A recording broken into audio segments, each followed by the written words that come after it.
live for the Clickerman Leisure Complex in Lerwick. I'm Claire White, I'm manager of Shetland Food and Drink Limited, a membership company that represents 100 businesses and organisations that's passionate about our island's exceptional produce. For the next 4 hours, we'll be bringing you cookery demonstrations, local food and drink films, culinary conversations, live music and quality Shetland entertainment for all the family. Thanks so much for joining us for our very first in-person and broadcast festival with a fabulous audience that's here in Clickerman Centre. Lovely to see you all. It's all go here.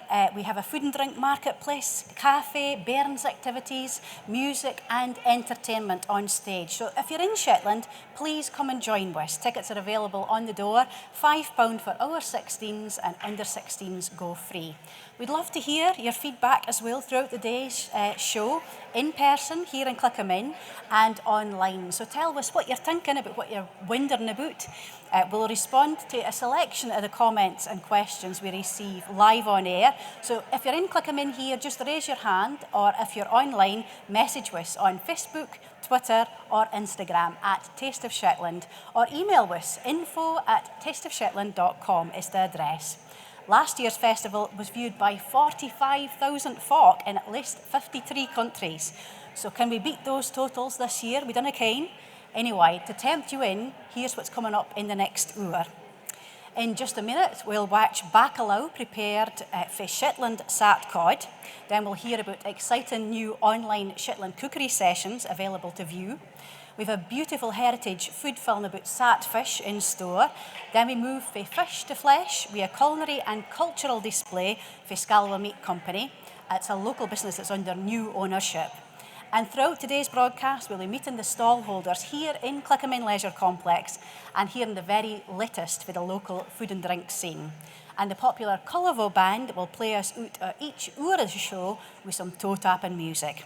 Today's festival is sponsored by Scottish Sea Farms, and we're immensely grateful to them for helping provide a platform on which we can tell the world about Shetland's quality produce. So without further ado, I'd like to welcome to the stage the chairman or chairwoman of Taste of Shetland, Marion Armitage, who is a cook, a foodie and an award-winning author also, and the owner of Full Ventus, David Paulson. Hello to both of you. Hello. Hello. Hi. It's lovely to have you with us. Now, you've got some very tasty looking things here laid out. David, what is it you're going to be preparing today? Well, we're going to be preparing salt cod in a traditional Portuguese bacalao stew. So it's salt cod and tatties and some of the flavours of the Iberian Peninsula. So it's peppers and olives. And is it cod that you're sat it yourself? This is Shetland cod that we salt and dry, and Marion here is going to hopefully lead the way in preparing this dish. Marion, how is all this prepared for cooking? Okay, well, first of all, there's the salt cod itself, which is almost like a weapon. You can see the amount of salt that's still on the surface, so this is really hard. And what does it say? You can knock nails into it. I would think you probably could. Used as a cricket bat. It's very, very dry and hard once it's been cured. And of course, one of the great things about this is that it is completely non-perishable. So it can travel, it can be posted, and which David will do for his website. So this dish has got tatties, and I'm using Shetland roosters today, although I have got the famous Shetland black tatties just to show you as well. And we've got peppers, red and green peppers, tomatoes. Here's the salt cod, which has been cooked, and some parsley and olives and egg. So it's really just a kind of assembly job. I've started off with onions and garlic, which are just softening away, and then I'm just going to add everything else. So is this a popular dish that's prepared with your sat cod for Full Ventus, David? This is kind of very typical of the Portuguese cuisine. And also if you're over in Norway, you'll get salt cod very similar to this. They might have the sauce on the side and drizzled with olive oil, but it's essentially the same type of recipe using tomatoes and various vegetables. And is it the classic dish to prepare if folk buys sat cod for the online shop? Is this the kind of thing they should try first of all? This is very simple, and it gives you a good kind of step into the culinary delights of salt fish. Yes. And it's, really good because it can be made in advance and it can be kept and eaten the next day as well. But what I would like to do is just show off the soaking process. So you start off with this hard salt cod, and it needs to be soaked in cold water overnight, but about 24 hours, changing the water after 12 hours. And here's one I made earlier, in the most beautiful dish from North Row Pottery. And this is what it looks like when it's been steeping for 24 hours. So it's just kind of bendy and pliable. And for that, you then poach it very gently for about 15 minutes, which I've done here. And then the next stage is just really to put everything together. Well, thanks ever so much, David and Marion. We're looking forward to seeing how that dish turns out. About 20 minutes for you to get a chance to cook. That's good. So I'll be back with you then. I should add that if you like the peony Marion is wearing, it's actually available to buy on our website, tasteofshetland.com, alongside tea tools, or should it be lemclutes? I don't know, a subject for debate, and tote bags with Shetland dialect words on them. Also available to buy in our online shop is a tempting range of product for all our member businesses, making it a perfect place to start your Christmas shopping if you haven't already done so. Can I say that word so early in the morning?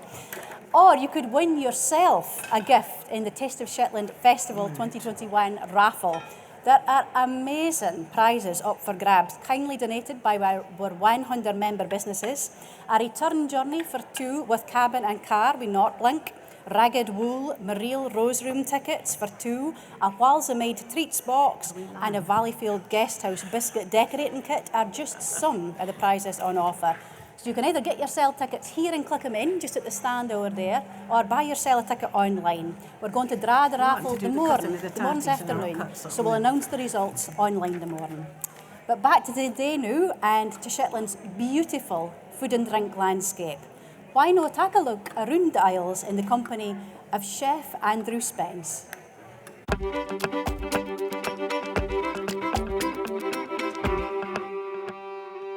I love to see people enjoy their food. And that's one of the main reasons I am a chef, to give people that pleasure. For the past 11 years, I've worked as a chef. I've travelled from Scotland to Europe, and I've done everything from private chefing to cooking for Cordon Bleu in Malaysia. I've cooked in the 5-star hotel of Gleneagles. That's a huge one. And now I'm back in Shetland doing this. I do strongly believe in using local, fresh produce. We grow about 10 tonne of produce a year for the community and encourage people to grow their own stuff as well. We believe in growing your own because it's far more healthy, it reduces carbon footprints, food miles on your food, and that's especially important for Shetland because we're so far away from the mainland and everything that we get is imported. It tastes so much better as well. Just to the end of the season now for rhubarb. We're at a friend's house and she's agreed to let us use some of this amazing Shetland rhubarb. When you have a chicken in your back garden, it's not only free-range eggs, is it? But it's organic and it's homegrown. Here at Uradale Farm, we're certified organic and we have been for the last 20 years. The importance of knowing where your beef or lamb or any sort of meat comes from is you're wanting to know that it's well treated. You're wanting to know the farm, the farmer. It's something I'm really passionate about. Love to work with animals, love to work with the land. I bought into the business, so I'm now a business partner. Dad, the Shetland native lambs, they're the same age as the Shetland Kai. They're 5,000 years old in terms of the breed. They're not picky. They eat seaweed. They'll eat kind of the sweeter grass. They'll eat heather. So they're getting a very diverse diet that they're living off of. And because of that, it does come out in the beef, in the meat for the lamb as well. So the Shetland Coup, we had studies done. We put the meat in the milk to a lab, and they're actually far higher in omega-3, 6, iron and zinc than any of the other commercial breeds. And that's obviously because of what they eat.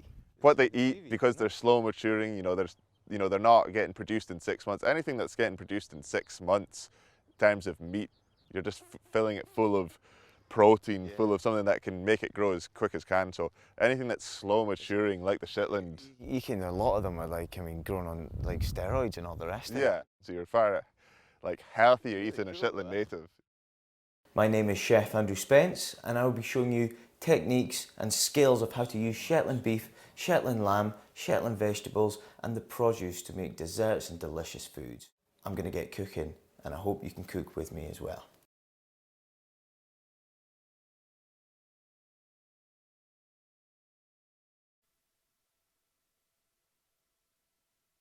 Delighted to be joined by Blythe Welcome owner Celia Smith to tell us about new online Shetland food and drink training that's available. Welcome to the festival, Celia. Lovely to have you with us. It's great to be here, Claire. Thank you. Great. Tell us about this new service you're offering, Celia. So today we're launching, really excited to be launching our online cookery tutorials with Chef Andrew Spence. Andrew is a local lad who went south to train and has stayed south, but we were really lucky to get him during the summer to come back, and we did some filming, and we've got 7 fabulous recipes that we're launching today. And what is the content of this series of films? So the content is really about promoting Shetland produce and Shetland chefs as well, and their talent. So all the food that you will see today on the films and that we've used in the recipes is all local. Celia, I think there's an issue with your microphone, so we're going to take a 2-second break and just fix that so that everybody can hear exactly what Celia is speaking about, because it's an amazing range of films, filmed all over the Isles by J.J. Jamieson and Liz Musser. I think we're both involved in some capacity in this series. And it's a really an insider's guide, as Andrew is someone who is a Shetland chef and knows the ingredients intimately and can tell us about all those glorious details in a very professional capacity. So Celia, you were speaking about the content of the films in the series. Yeah, so the content is promoting Shetland produce. Yeah. So we have fabulous beef and lamb from Uradale, we've salad vegetables from Turryfield, vegetables and salad from the Ness, eggs, and of course wonderful dairy products as well. So anybody that's watching this that feels inspired to give Shetland cooking a go, how do they get hold of the films and how much do they cost? So if you go to my website, blithewelcome.com, look for the shop. And all the recipes are there. So what you're doing is you buy the recipe and you buy the video that shows Andrew, and Andrew will walk you through the recipe from start to finish. So each recipe and film is $9.99, or if you want to buy all 7, we've got a special festival offer of £50. There's also a 10% discount offer for today and tomorrow, so Saturday and Sunday. So anything that you buy, you'll automatically get a 10% discount, and the code is festival. Excellent, great value and a great festival special deal for our viewers as well. Thanks so much, Celia. Sounds amazing. We wish you every success with that. Now, have you found yourself cooking more during the COVID pandemic? And do you have favourite Shetland ingredients, maybe some of those that Celia's mentioned, or maybe some of your very own? We would love to hear about them at Taste of Shetland on Facebook, Instagram and Twitter, or by email info@tasteofshetland.com. Just raise your hand if you're here and click them in, and either Kirsty or Amy Bodge will come and hear what you'd like to say. If you think you know Shetland food and drink pretty well already, then you might like to challenge yourself to our online quiz to see if you can tell your spoots for your scobbins and your blacks for your brunt rift. We'll put names of top quiz scorers in a virtual hat and pull out a winner at 5 to 3 who will receive a Taste of Shetland goodie bag. Now, at this moment in time, we would like to hear some of that audience feedback from Amy Bodge. Amy is a farmer that has been working for many years now in the south of Shetland, a beautiful farm in Bicton, and it overlooks Bicton Beach, St Ninian's Isle, one of Shetland's most iconic tourist destinations. And throughout today's show, both Amy and Kirsty are very experienced television people because they've appeared in This Farming Life for quite some time now, an observational documentary series run by the BBC that looks at farming communities across the country and really the stories behind how our food is produced. So we will come to, hopefully, to Kirsty or Amy in just a little while. They're not here at the moment, so we're going to have a look instead at the first in a series of 4 food heritage films commissioned by Shetland Food and Drink Limited this year to capture on camera aspects of traditional food culture which are still part of our daily life here in Shetland. Satfish, that's dried salted fish, that's the stuff we saw earlier with David Polson, is the focus of this first film, and it's a staple of the traditional diet, as we heard earlier here in Shetland. In this film, Peter Walker Anderson from the island of Walser sats, then cooks whitings and serves them, in this case, with Shetland black potatoes and Shetland butter.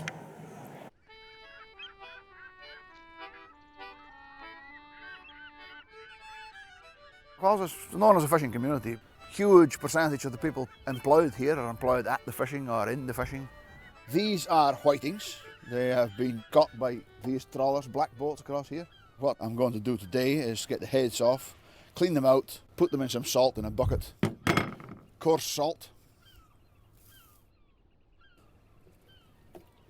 And what I'm doing is big sharp knife. Head off.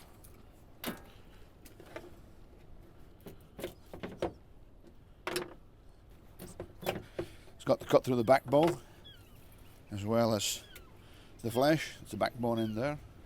Then we've got to clean all this away so that the salt get in and the fish don't rot while they're hanging out to dry.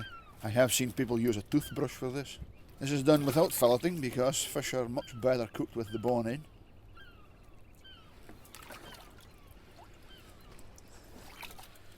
Salt fish is just a part of diet around here. It will be maybe not a weekly thing. I'll put salt in the bucket and then layer in fish, another layer of salt, more fish, more salt, more fish until it's all done. I put them in the bucket belly up so that they get all a good layer of salt into the thickest part of the fish.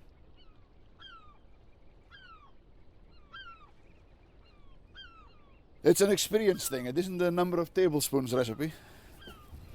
It's just enough to cover them and enough to, so it's handfuls. These are quite big, so I'll be leaving them 24 hours.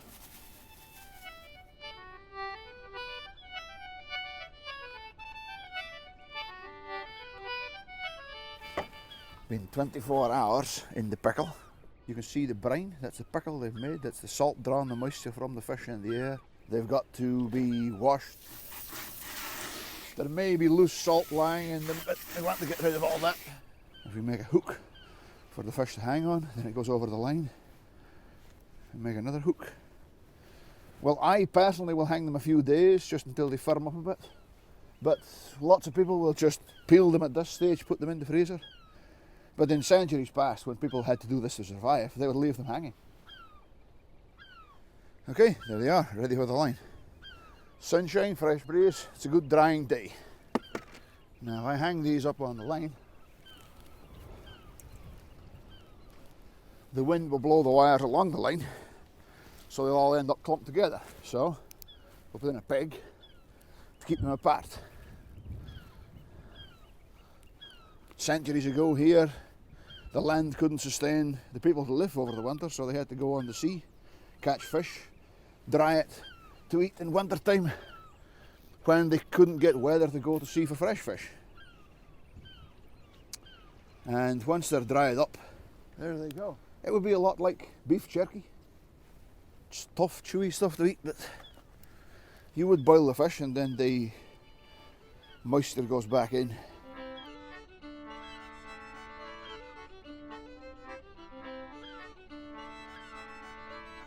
Okay, here we go. It'll be about a week.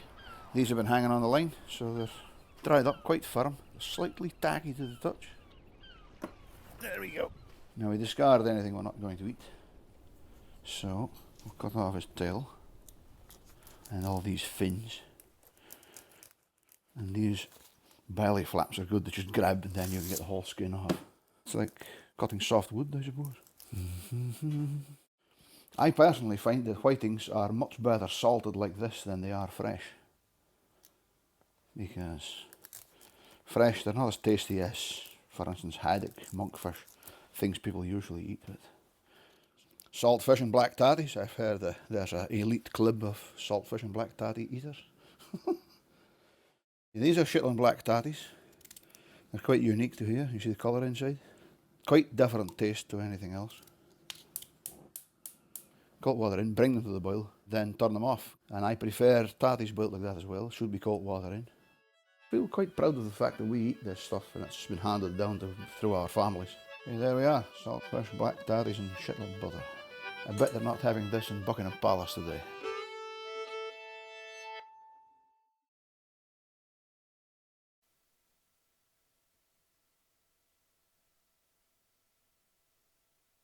Rothsay, or Prince Charles as perhaps he's better kent, was in Shetland in July and met representatives of Shetland Mussels and the Lerwick Brewery, so anything is probably possible.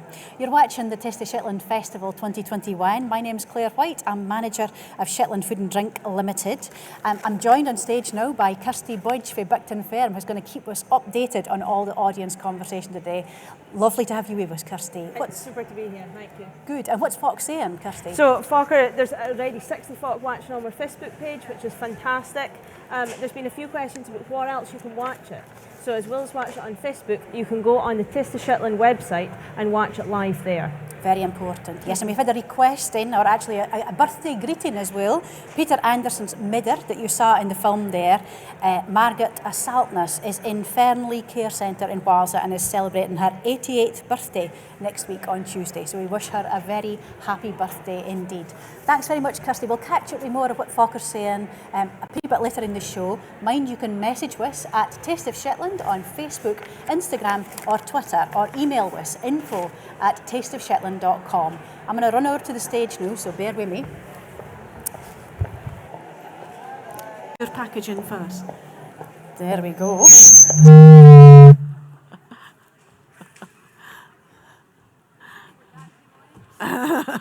Here we go. Okay. So many things to coordinate, but thankfully you two are a picture of calm, which is marvellous. Yes. And how's the bacalhau going? The bacalhau's good, but you tell them about your packaging. I was going to tell you about my packaging very quickly here. Good. This is packaging that we use in Full Ventus when we're sending away our chilled goods. So we produce our own chilled products, our chilled salt cod and our patty, but we also work with Blydot fishmongers. So together we can supply fresh fish anywhere in the UK. And we have an account with the Royal Mail, so we can send it 24 hours, door to door. And what we're using now is, and this is how your product would come, is in a... Wow. This is sheep's wool packaging, which is completely recyclable. Amazing. And it's compostable. You can use it again. And it makes a nice bed for a cat, I'm told. Excellent. As well. And this keeps fish really cold, does it? Really cold, so this can do 48, 72 hours, you know. And we get these lovely ice packs, which again the customer can reuse. And typically what we send is from Blydot is like nice fresh Shetland cod or fresh Shetland haddock. Top quality fish there, David. Yeah, absolutely the best you can get. And they also do a very nice hot smoked salmon, hot smoked mackerel.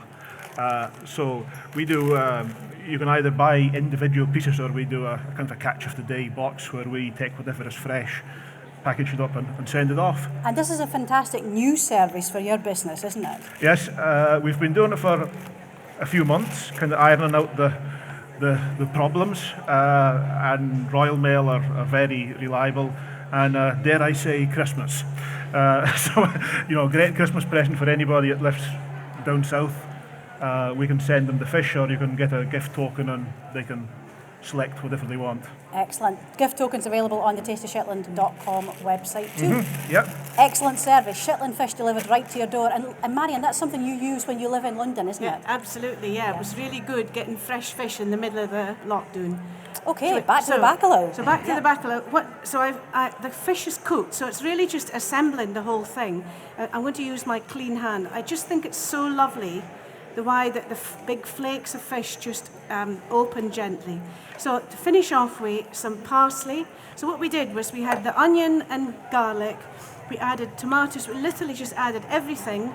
We have a debate about olives. Yes, it's not very sure. heated. It's, I'm going to just put in twartry because Olives are a very Marmite foodstuff, aren't Yes. they? Folk love them or hate them, yeah. But it just looks so pretty with that. And then whack in mind this heritage 1970s egg slicer. So there we go. Because egg is a kind of semi-traditional garnish for this dish. And this is a wonderful egg from Scatness. Look at the colour of that yolk.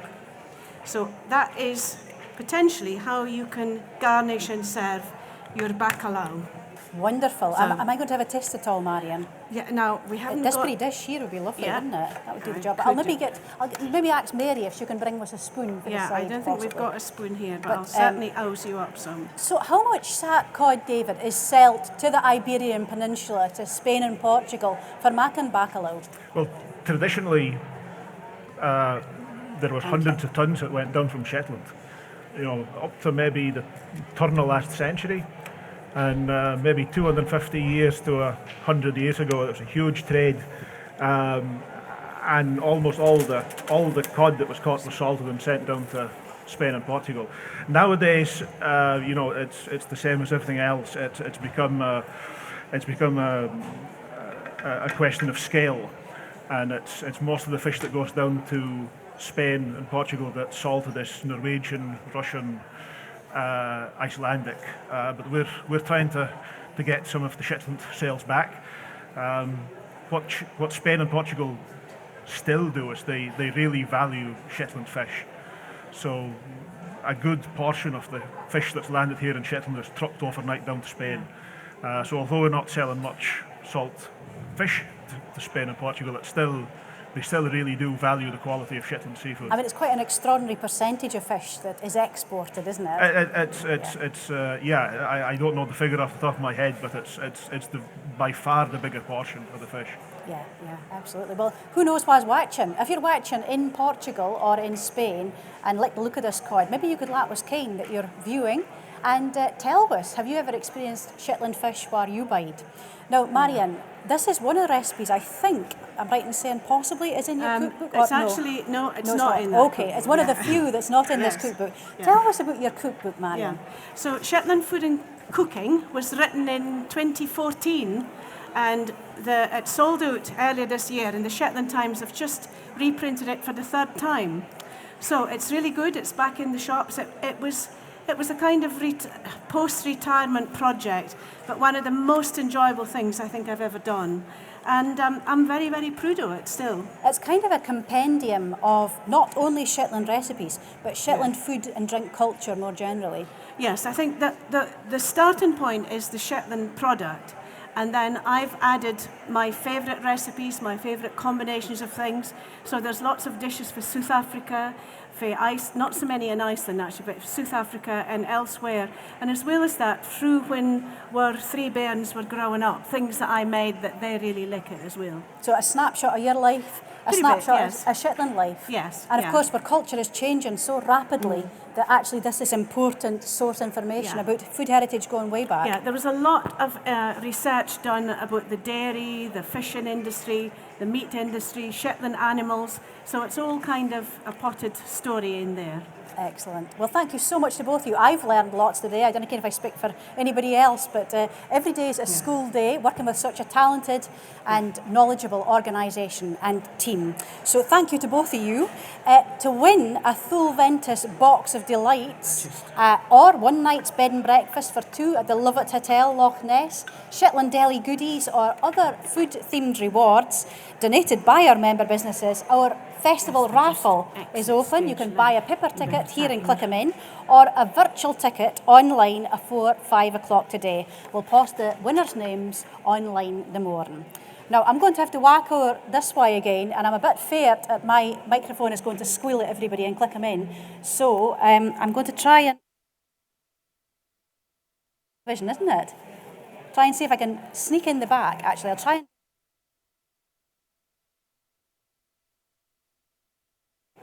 Are we all set in here? Okay, that's what's ready to be. Okay. Actually, everybody's still setting up here, so I'm just going to speak to you while we kind of settle ourselves in and explain that these chairs are produced in Shetland, hand-carved, would you believe? And a pretty bit later on in the show, we're going to meet the maker, literally, a chap called Cecil Tate, the Paperwork Furniture in Bicton, and he produces all manner of culinary projects as well. So we're going to have a good speak through all that, and you're going to learn about these fabulous artisans that work throughout Shetland.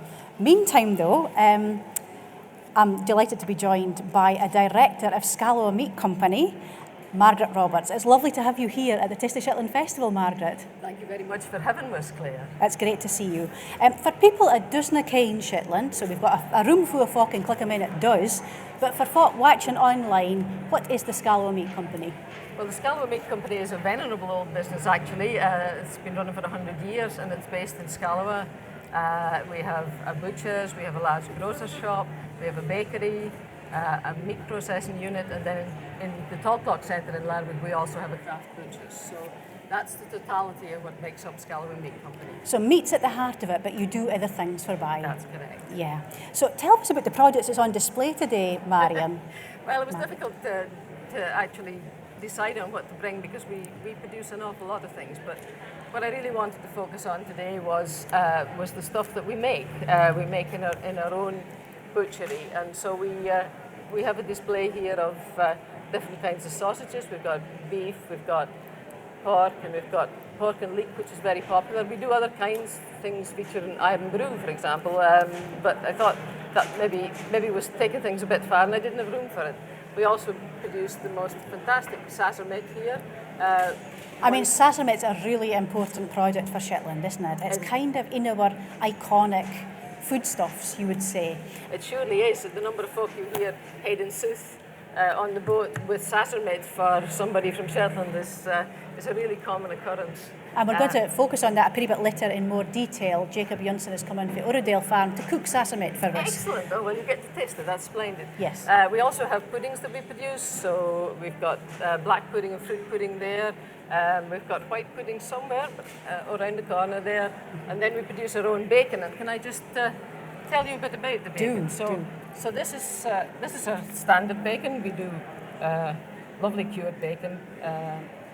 But this is a new product that we're actually developing at the moment. And this is beef bacon.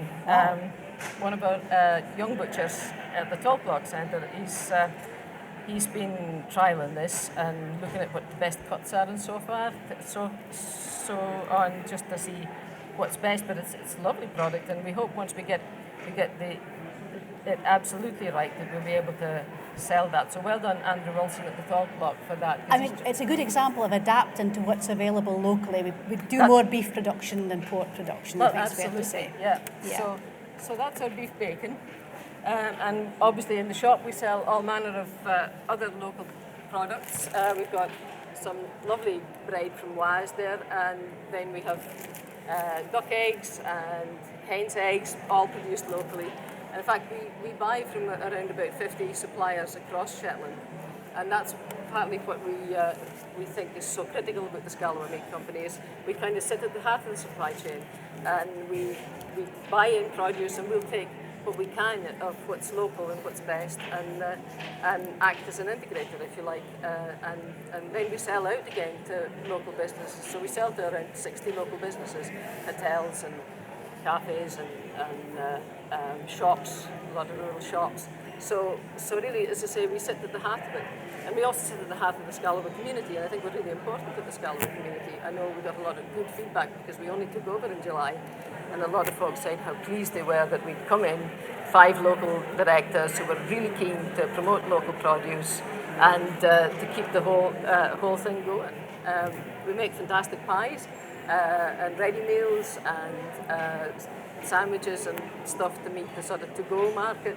And so we continue to develop and to innovate on our products in response to our customers' demand, because our customers are the most important people in all of this. So I only started in July. This is all new to me, but it's been an incredibly exciting journey so far. It's been really exciting to see 4, 5 local folk get together and buy a business like this and run with it and come with fresh ideas and keep that community heart in the village of Scallow. Why do you think businesses like this are important? Well, I think, as I said, Claire, we do buy from such a big range of local producers. We also, I think, are critical to the continuing success of the abattoir because we are one of the big buyers out of the abattoir. And lots of abattoirs across the UK have gone bust, and we really want to see the abattoir remain so we can have short supply chains for our meat where we can produce it. Because the Scottish Government is currently doing a consultation on how to shorten supply chains, and I think it's really important. And I would love to see us doing more in the produce line. I'm very keen on growing your own too, and being able to offer a bigger range as we go along of local fruit and veg too. And that's something that's growing in Shetland, isn't it? It surely is, and we hope that it continues to grow. But yeah, we are, as I say, ultimately our success is focused on our customers. I know during COVID, the customers, we sent stuff out in vans to people who weren't able to come to the shop, and we still do that actually for people who don't feel they want now to go back to shop and in the shop. So I think we do provide a valuable service to our customers, and hopefully that's the recipe for our success going forward. But we're not resting on our laurels, as I say. We're bringing forward new products, but we need to keep the best of what's traditional too. Yeah, I mean, I think pre-changes add up, don't they? And when you see a display like this, you see how simple it is to just switch out and ensure you buy local sausages, or to simply supplement your mince with melly pudding and tatties, nothing more tasty.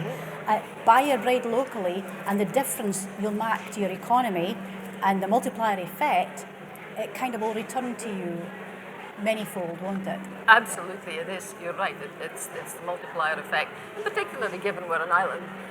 When the boat's going to come in and everybody has to panic about what Tesco's has got or not got, and I don't mean to single out Tesco's, but it's what's here, then, generally speaking, we carry more stock. So generally speaking, we would have that stock, and that's the same with all the smaller shops across Shetland. Yeah, and especially for the dairy as well, a really important network is the independent shop network in Shetland. It surely is, and we stock local milk and local butter and so on because it's good, it's fresh, and we really want to support local. Thanks so much, Margaret Roberts of Scallow Meat Company. Fascinating to speak to you about the grassroots of Shetland's food and drink economy. Mind, if you're a Shetland business owner that cares about local produce and supporting it, or if you're simply an individual that loves Shetland food and drink, then you can join our organisation at the click of a button to be part of events like this and more. Membership benefits, fees and sign-up instructions are on our website at tasteofshetland.com. And here you can also contribute financially to the work we do at Shetland Food and Drink by clicking on the donate button in our website main menu. Please do be in touch. We'd love to hear what you're thinking of today's show. It's at Taste of Shetland on Facebook, Instagram and Twitter, or email us info@tasteofshetland.com.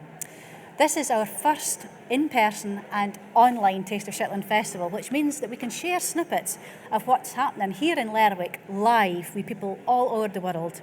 And our roving reporter for the day is Jane Moncrief.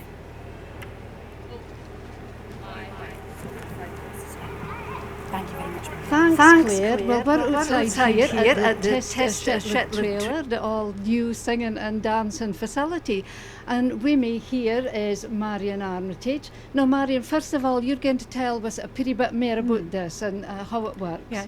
So the trailer was an idea that came from members in the middle of lockdown when it was really difficult for our businesses trying to think how they would get out of it.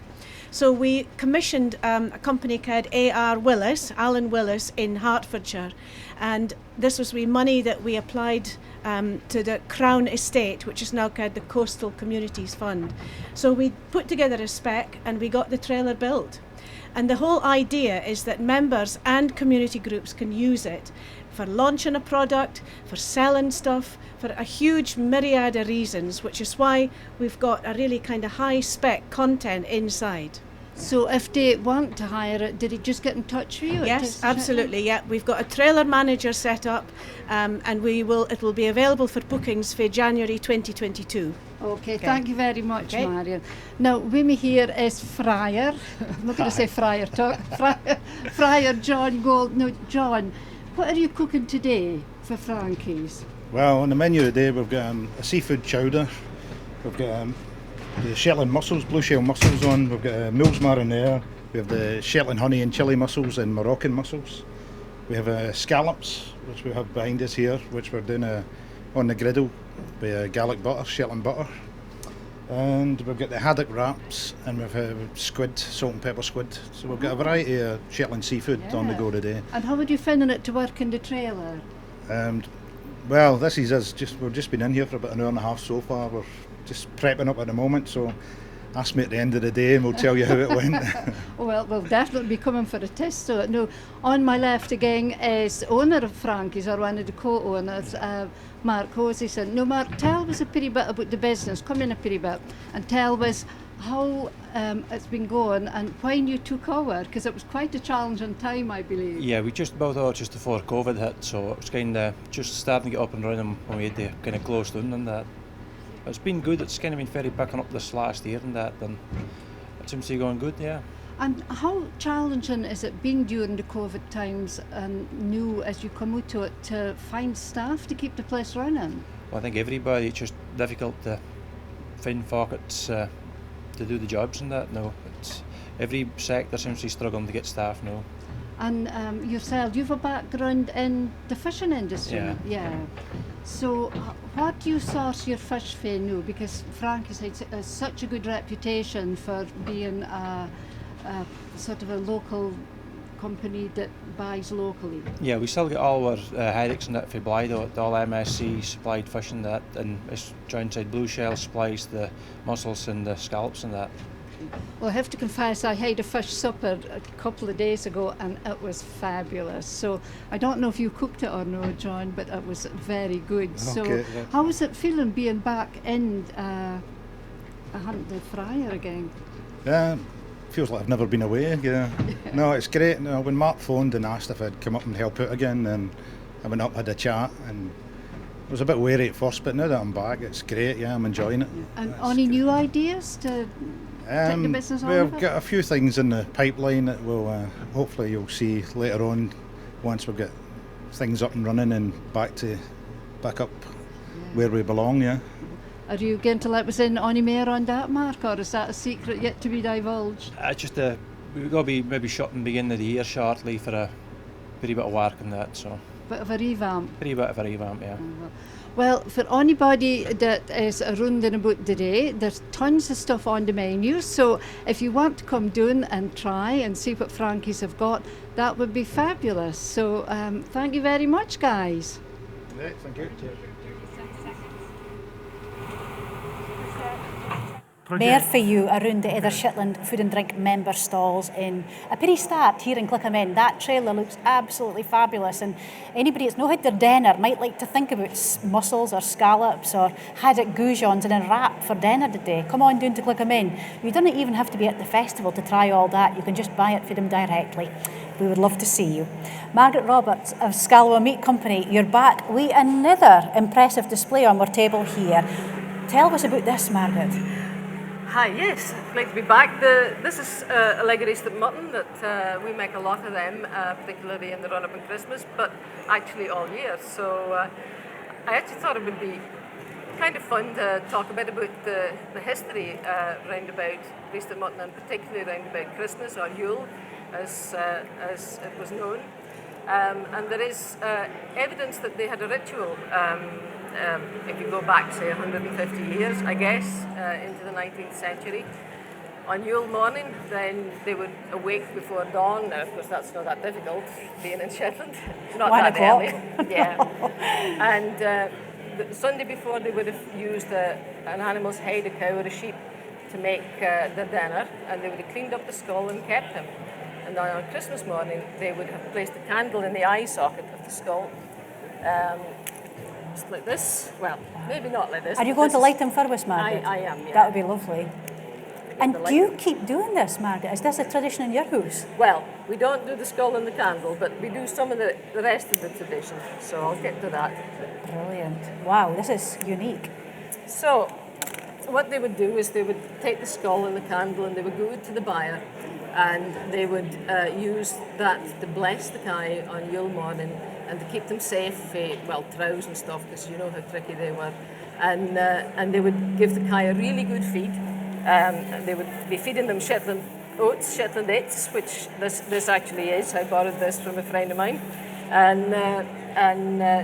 So once they'd done the blessing, and they would actually pass the candle under the cow so as they would slightly singe their hair, and that apparently was... Did that seal the deal? Protect them. Yes, it did. Mm-hmm. So once they'd finished with the ritual, they would come back into the house, by that time it'd be daylight, so you wouldn't need a candle. And they would have their breakfast, and for breakfast they would have had flesh and brew, fresh mutton. Just stand back from here. Fresh mutton or Sorry about that. salt mutton, and they would have had that for their Yule breakfast. And we have continued that tradition on doing through the years. And every Christmas morning we go to my sister's and she cooks up roasted mutton, and we have it. Nowadays we have brown bread and butter and cider, and the cider's actually really nice with roasted mutton. I had a look. I talked to various folk who still do this tradition, and what they have all sorts of different recipes. So some people poach eggs in the brew. Some people use onions and cream in the brew. So there's actually loads of things you can do with roasted mutton aside from making the ubiquitous tacky soup.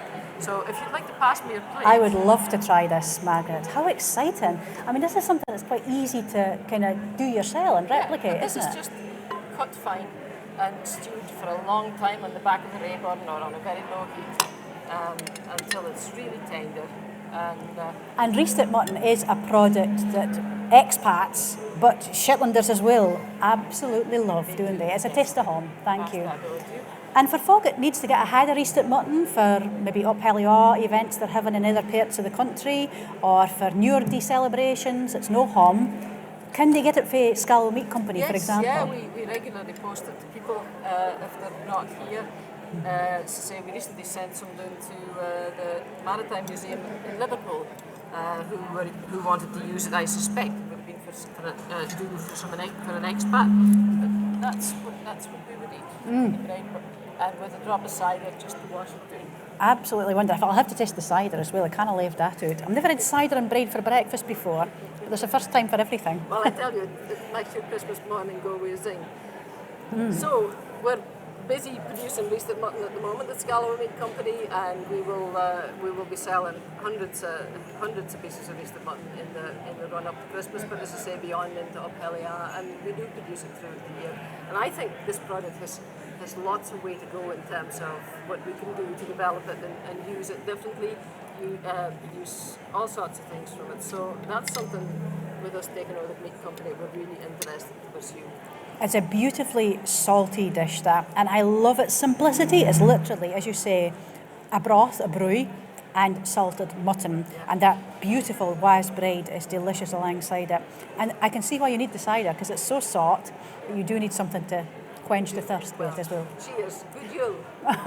It's come so soon, Margaret. It'll be a side with before we can it. Where is 2021 gone, in fact? Thank you so much for all of that, Margaret Roberts. If you like to look at Margaret's products, then you could enter the Taste of Shetland Festival 2021 raffle by buying a paper ticket here in Clickamen, or check online, tasteofshetland.com, there's a link up there. And the Scallow Meat Company director, Eric Graham, has kindly donated a Shetland hill lamb to the raffle as a prize, butchered and freezer ready. Scoop Whole Foods have offered up some of their goodies, and Bicton Ferm have donated a 10-kilogram beef box. There are countless other tasty things in there up for grabs. So buy that ticket online at 4 or 5 o'clock today, and we'll post winners' names online tomorrow at some point when we manage to surface after this extravaganza and sort out all that technology. I'm just going to check the time here. We're a pretty bit ahead of schedule, but just before we kind of move into that, I would like to say that if you'd like to become a member of Shetland Food and Drink, it's a really simple process. We have 3 membership tier levels. There's micro members. If your business is around about £10,000 turnover annually, and we charge a very small fee for that, and with that you get access to all our training, networking opportunities, and you can exhibit at events like this, so grow your business's profile. Associate members are also welcome with us.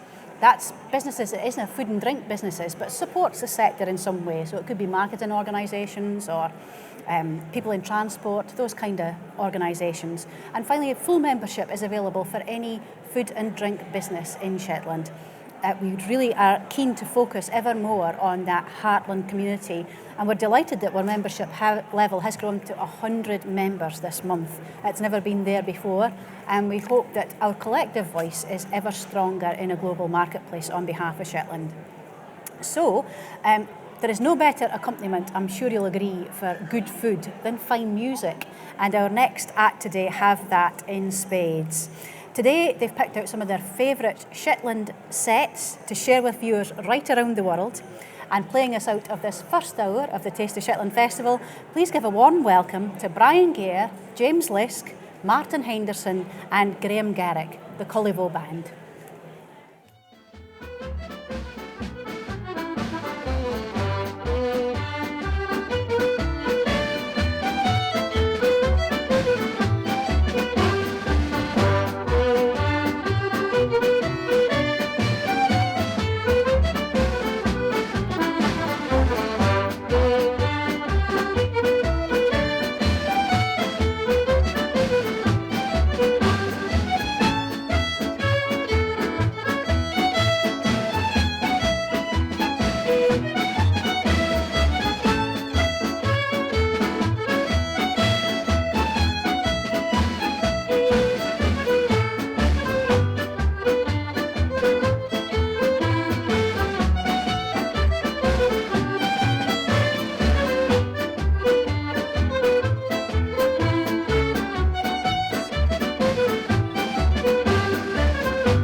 And on tasteofshetland.com. Welcome back if you've been with us since 11 o'clock, and hello if you've just joined us.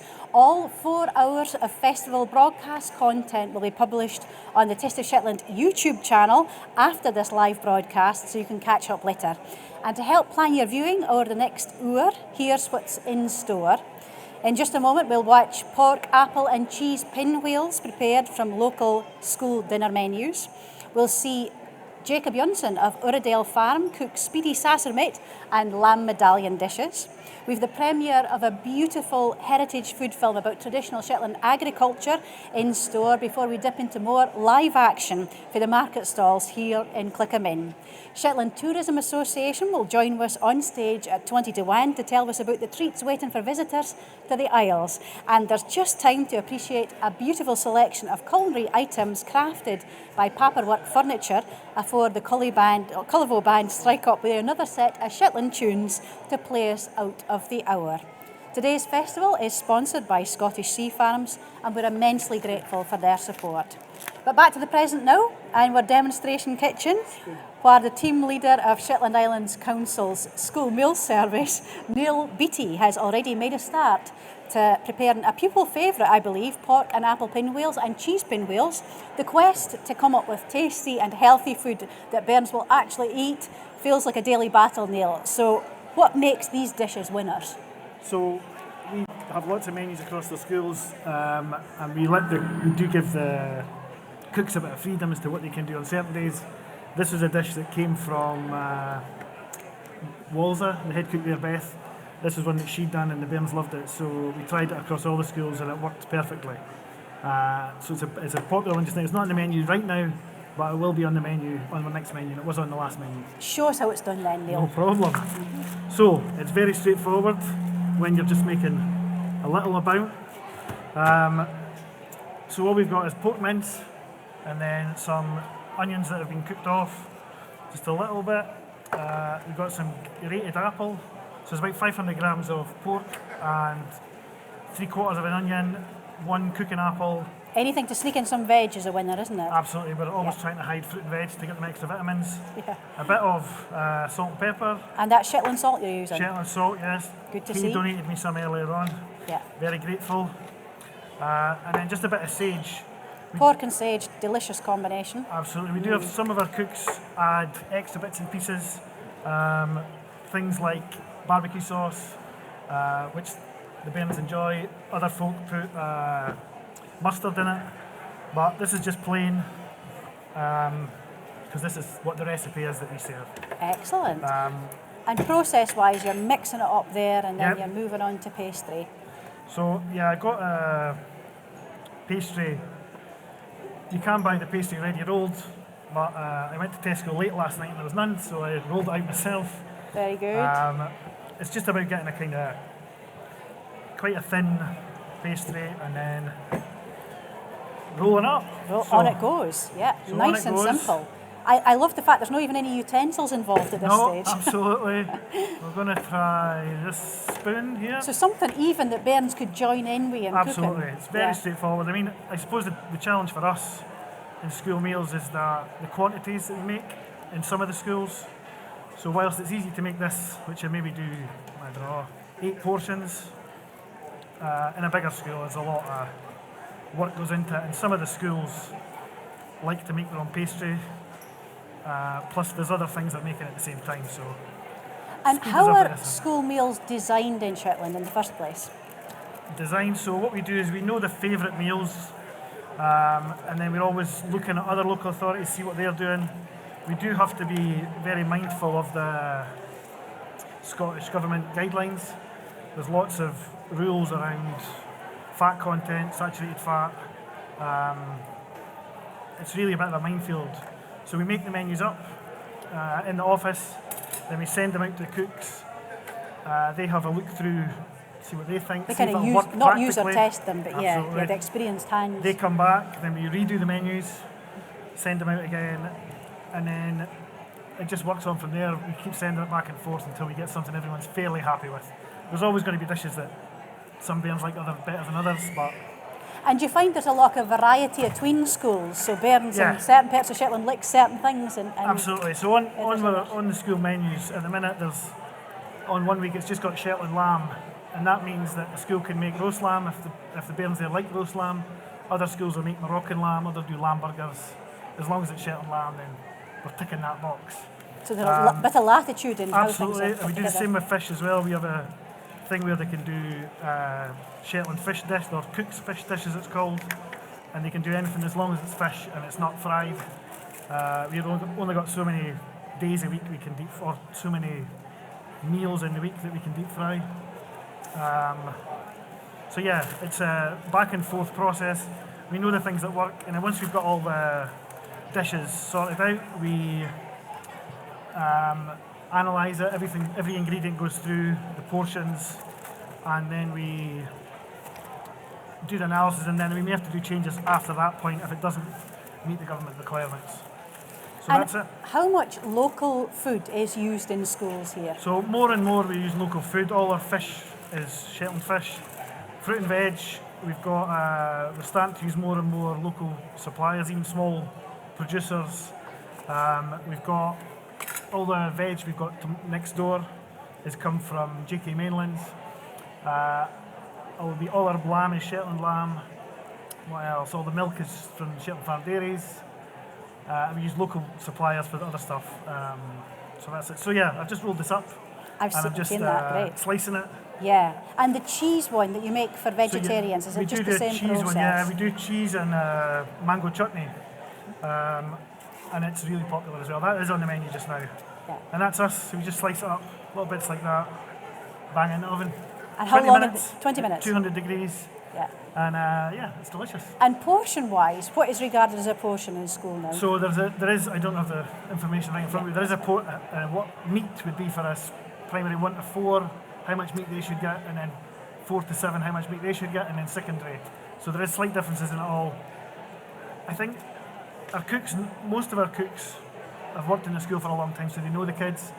There is kids who will eat more, so we try to give them more, as long as we're hitting that minimum amount. And we also make sure they get their vegetables as is we need to by the Scottish legislation.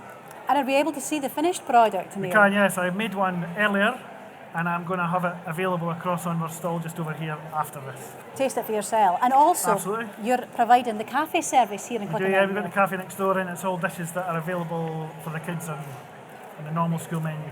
Yeah, brilliant. Good chance for parents to try what the bairns is eating in school, or even folk that's no parents, to see what school life is like nowadays. Absolutely. The only difference is that we're kind of bound by how much salt we can put in the meals normally, but next door we've got extra salt.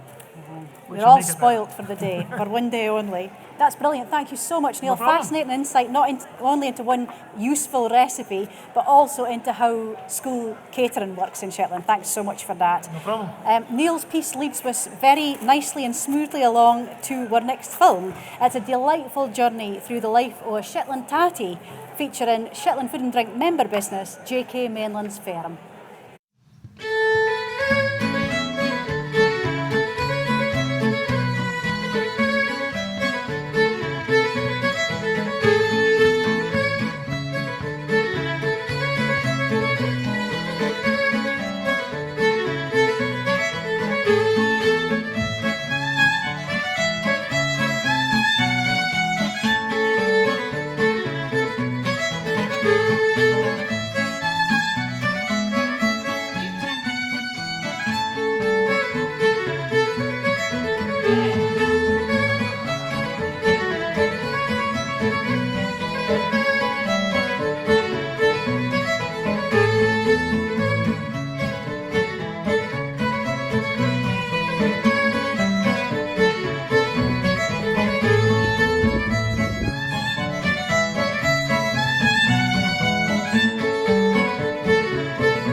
Wasn't that super? The thanks for that film production goes to Molly Tulloch, who's a modern apprentice in the council's cleaning and catering department. JK Menlan's Firm, which featured in that film, have kindly donated the tatties being served in our multi-use area cafe today in Clickermain Leisure Complex, and they've donated a veg box to the Taste of Shetland Festival Raffle 2021. Dinner, bed and breakfast for two at Hayhool is also up for grabs in our prize draw. So to win those and other food-themed prizes donated by member businesses, enter by buying a pepper ticket here in Clickermain or an online ticket the day afore 5 o'clock. We'll post the winners' names the morning on our social platforms. For any new viewers out there, hello. Thank you so much for joining us. It's great to have you with us. We love hearing from you. If you want your thoughts included in the show, please message us on Facebook, Instagram or Twitter at Taste of Shetland, or email us info@tasteofshetland.com. Or if you're here in Clickermain and want to say something, just raise your hand and Kirsty or Amy Boydge will come and speak for you. Yeah. So welcome to the show, Just come Amy. find me Lovely and to then, have you back after your appearance in last year's festival programme. You're here with audience news and views. What's everybody saying? Hello. Do I just go on? Yes, we've got around 80 viewers on Facebook, so that's really good. And keep up with commenting. Yeah. Hello to Piri Breaks, who is commenting from Australia. We've also got viewers from Scotland, England and Wales, so almost all of Great Britain. And hello from the people in Malaysia as well. Wow, that's quite a geographical spread. Is there anything folk are wondering about today, Amy? They're just loving all of the media and all of the feeling from coming from Shetland. They're feeling like they're seeing a bit of home. Yeah, I mean, food is one of that things, smell and taste-wise, that takes you right back to home, doesn't it, if you're biding elsewhere?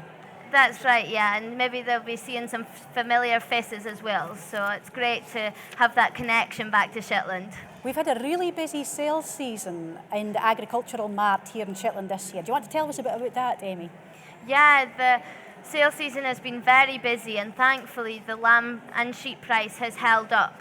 So it's been really good, and a lot of farmers and crofters has benefited from this, and benefiting from the local service from SLMG and the marts in Shetland. It's been great to see more than tens of thousands of lambs through the marts rather than going elsewhere. So please keep supporting our local businesses. Do you ken what we can put that demand for Shetland meat down to? I think some of the increase of demand for the breeding sheep from Shetland is that folk are looking for a kind of pittier, hardier yow that's easier to keep and costs less as well. So we're low maintenance in every respect, Shetland folk, aren't we? Exactly, yes. We need to be able to survive on the hills, so. You're a great example of that, Amy, right at the front line as a farmer yourself in Bicton. I don't think there's more a picturesque place to be farming, probably in the whole of Britain, and what a fabulous job you and your sisters do. Thanks so much. We're looking forward to catching up again just before, back at 1 o'clock again with Kirsty and Amy Boydge on those audience views. So I'm going to move over to the other studio now and creep through and try and avoid microphone squeal. Apologies in advance if that happens. Oh, there we go. Not too bad. Not too bad at all. I feel like Challenge Annika here. Where's Graham, the cameraman, when you need him? Eh? Hello, Bo. It's nice to see you. Bo is Vice Chair of Shetland Food and Drink, so is keeping everything running behind the scenes with all the meat that's coming onto the kitchen today. So we owe a big debt of gratitude to Bo, definitely. Lovely to see you. Thanks for joining us, Bo. So, Jacob Johnson of Uredale Farm, welcome to the festival. What are you cooking for us today, Jacob? Sassamet salad. Sassamet salad? Can you believe that? Surely there must be some mistake. What's the idea behind that, Jacob? It's just to show off that Sassamet's not just a fast food in a roll type thing. It's quite diverse. It's just something different to have. I mean, I suppose at its essence, it is sausage meat. It's spiced meat, isn't it? So, as you say, versatile. Yeah. Yeah. But Uredale's Sassamet is Brally Special, isn't it, Jacob?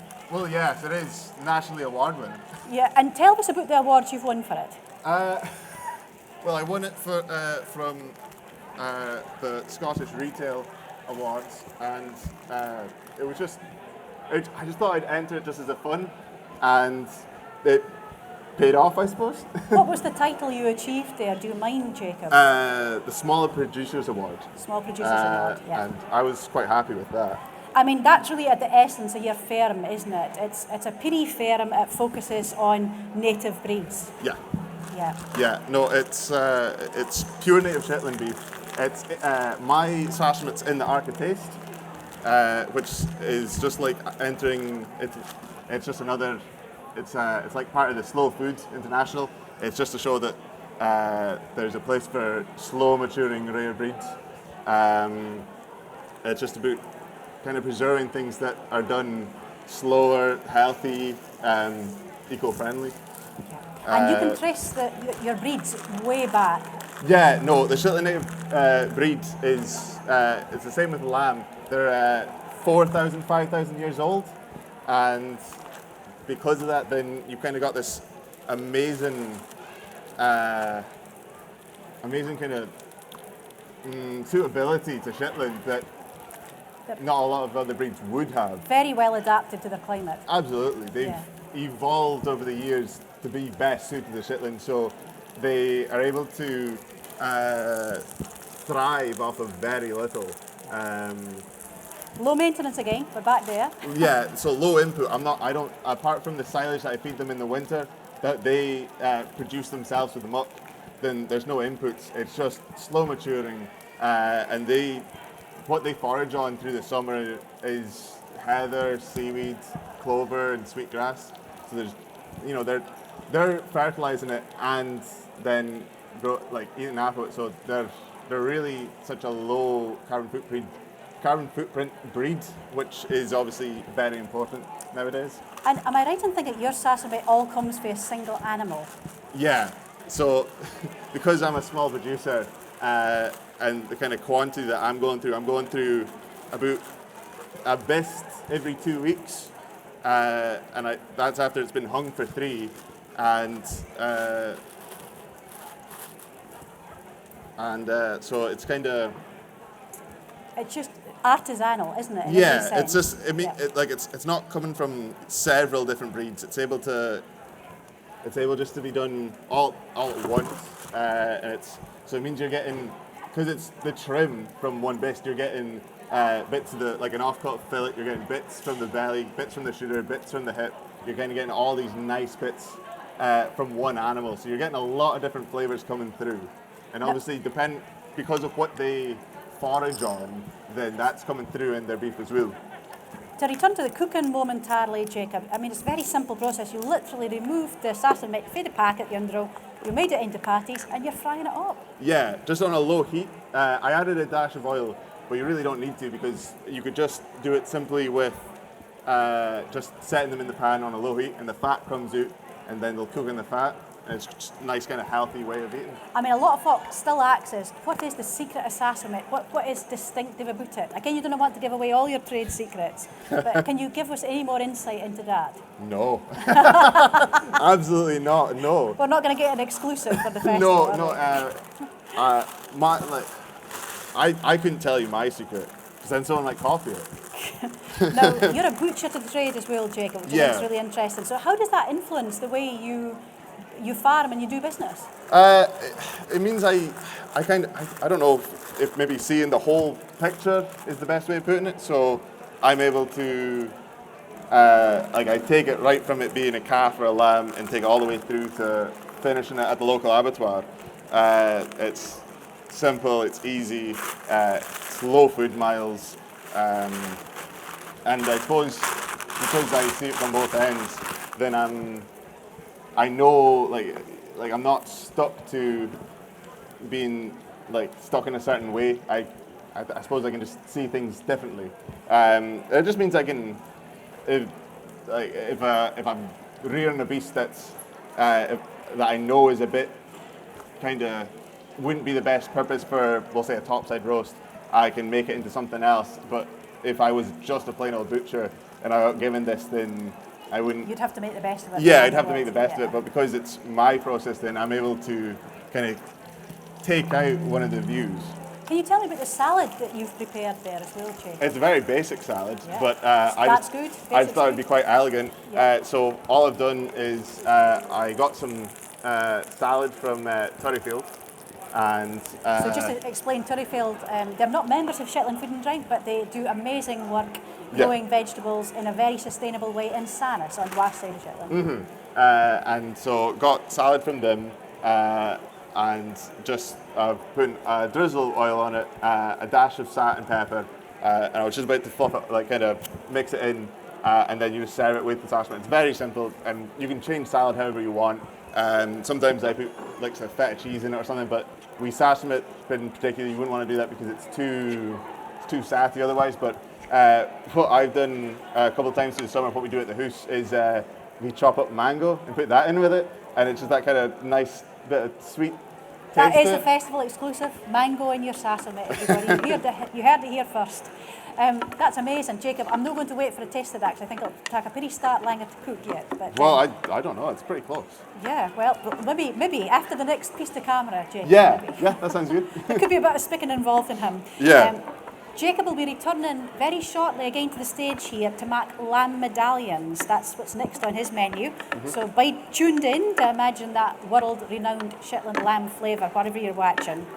Meantime, I'm very proud to introduce our next film, which is premiering here at the Taste of Shetland Festival 2021. It's another in the series of 4 food heritage films commissioned by Shetland Food and Drink Limited this year to capture on camera aspects of traditional food culture that are still part of daily life here in the Isles.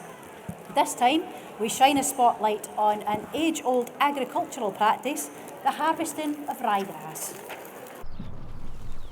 I'm Chris Johnson, and this is the family croft at Skelbury. Our family's been in the croft since 1864. At Skelbury we grow ryegrass, which would be a coarser type of hay. A lot of folk buy it really to feed lambs and stuff when you take them in the winter time and feed them up. We would start cutting hay in about the middle of July.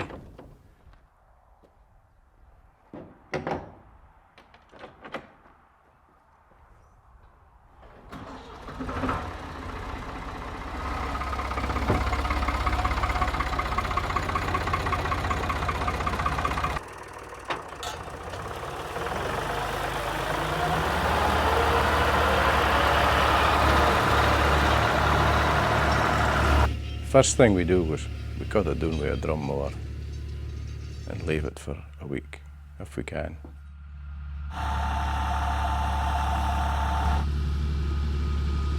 And we would wilt it for at least a week, sometimes 2 weeks depending on the weather. Wilting is letting the moisture go to it so it starts to dry. Ideally you want sun and a grain of wind to dry it out and not a lot of rain.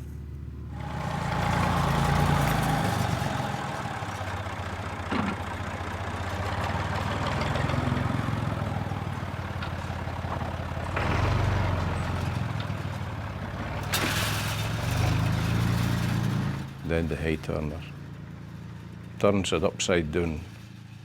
If it's wheat, then the bottom side would come up and you get a bit of sun on the other side of it and dry it out.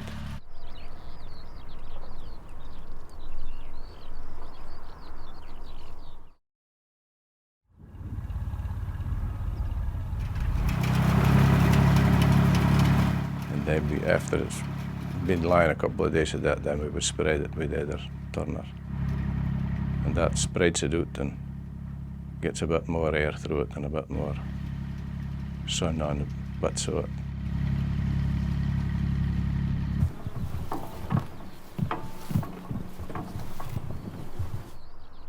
Once you think it's ready, after you've turned it a couple of times and spread it around, it's dry, then we roll it up and put it in a bale.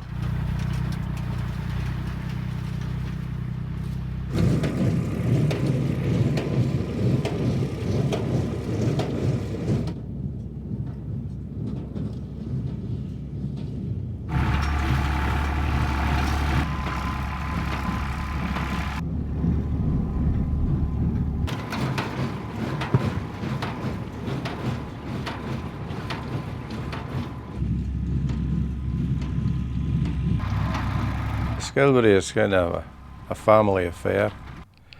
Everybody mucks in when they need to.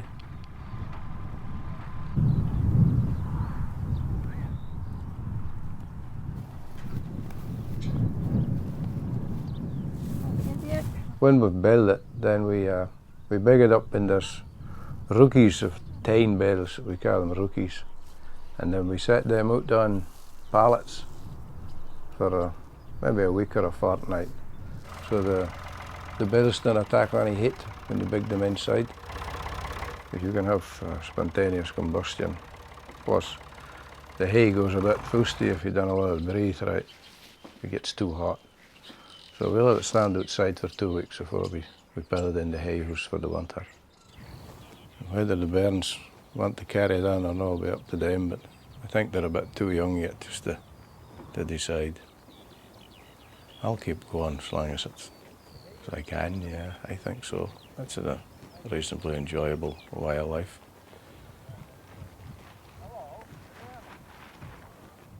Film there. If you're experienced in and ambitious for the food and drink or hospitality sectors, then please consider Shetland as a place to relocate or to invest. There are loads of job opportunities and investment opportunities, and as Chris says, the way of life is most enjoyable. You're watching the Taste of Shetland Festival 2021. My name's Claire White.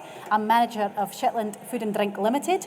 Coming up in the next half hour, we hear the recipe for a good food nation, and we see some gorgeous culinary woodwork that's hand-carved here in Shetland. But first, if you were watching earlier, you'll have seen Jacob Jonsson of Uredale Ferm cooking his prize-winning Sassermet as a tasty, speedy, low food mile meal. Now Jacob is back with one of Shetland's most iconic products. Jacob, what's up next? So it's lamb medallions in a nice creamy mushroom sauce. Sounds amazing. Jacob, you're just the man to tell us what is so special about Shetland lamb. Well, there's a lot of things special about Shetland native lamb. It's just quite similar to the Shetland native breed. It's rare, it's slow growing, slow maturing. But one of the amazing things about the Shetland native breed is that it's protected. Protected designation of origin. Yep. Formally of an EU designation. Yeah. And that's going to be kind of replaced by something else, which we're not entirely clear about yet. Yeah. No, it's kind of a shame that's being replaced, because obviously that's quite renowned. But what it means is that any Shetland native lamb reared and killed in Shetland is classed and protected, and so that no one else in the whole world can claim the same. And I think that's extremely important when you do things like this, because then when you are getting Shetland native lamb, then you're getting the real deal. You're not getting something grown in Argentina or Brazil or whatever it might be, but you're getting the authentic thing. And what cut of lamb are you using for this medallions dish? So medallions is it's the same eye muscle that you use for the chops. So it's a very tender, kind of like it's quite tender. It's got the fat running through it, nice and peary. It's just like just like how a chop can cook really quick, then a medallion can cook really quick. I prefer a medallion over a chop, purely because they're a lot easier to cook. You don't have to work around the bone. Absolutely, yeah. Meat is always tasty next to the bone, but it is much easier, as you say, with something like this. Whilst that cooks, Jacob, I'm going to take an opportunity, if I'm not going to cause the microphone howl, and if I can get it cut off, because we seem to be without knives here at the moment, which is no handy at a food festival. No. Have a pretty taste.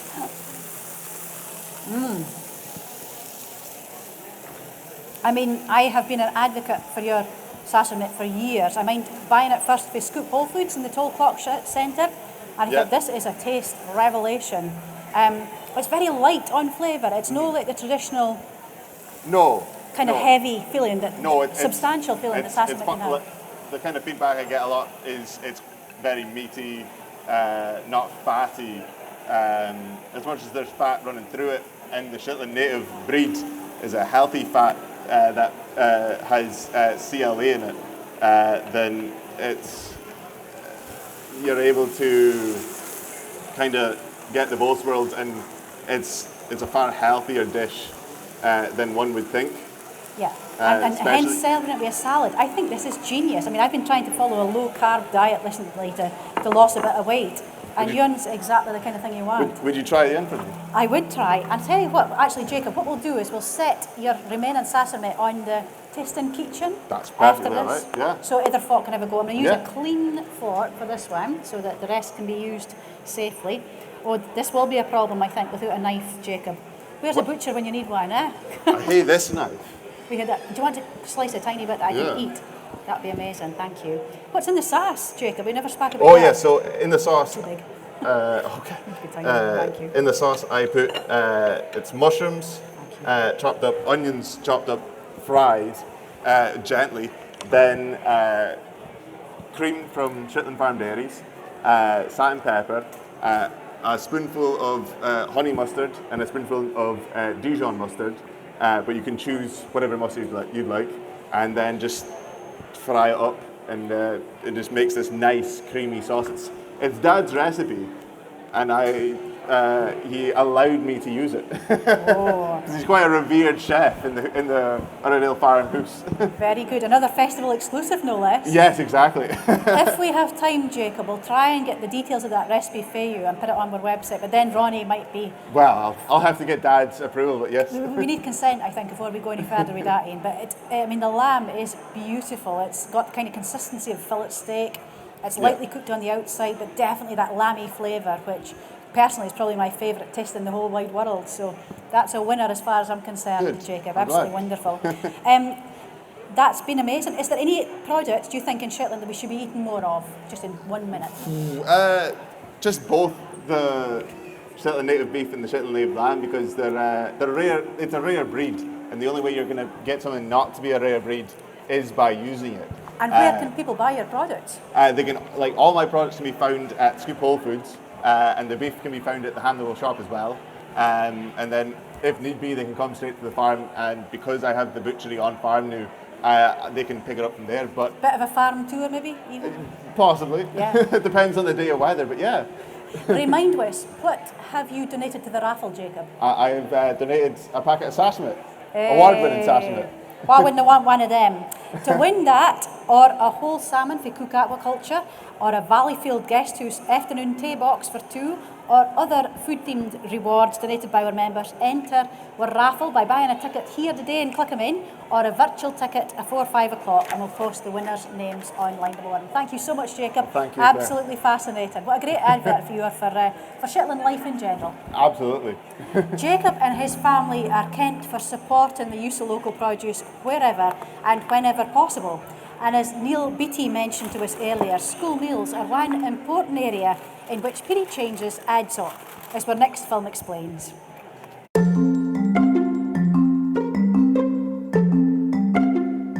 I think over the years, because of economic pressures and the way that lifestyles have changed, there was a move away from fresh food production, whether it be in the home or in organisations. And I think slowly we're coming back to kind of re-establish our relationship with food in a more positive way. We cook 28,000 meals every week, and those meals are enjoyed by our school children, and that's a figure that's going up. We were really attracted to the Food for Life scheme going back some 10 years ago because we felt it gave us a framework to operate within. It allowed us to look at nutritional content and value. It allowed us to look at local economic growth and development, and it allowed us to look at sustainability. We are known as a nation of unhealthy eaters, and I think it's really important that we change that. So if we can get people to be healthier in the future, we can ensure that we have less pressure on our health system, less pressure on our social care system, allow people to generally be happier, healthier, and lead better lifestyles. Nearly half of our supplies come from local suppliers, and that's something we've worked hard on. So we buy all our dairy locally, we buy chicken, we buy vegetables, we buy bread, we buy fish. I know that our business base is growing and it's stronger because we're taking part in this, and our producers will tell you that. If this nation is going to be successful in the future, then we have to ensure that health is right at the forefront and ensuring that eating becomes a positive part of what we do in this country.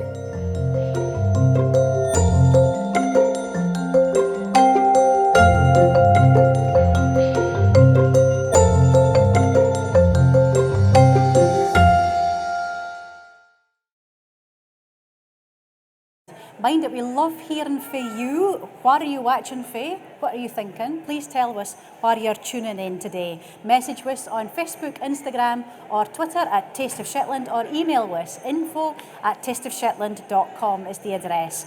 Or just raise your hand if you're in Clickamane and you'd like to say something.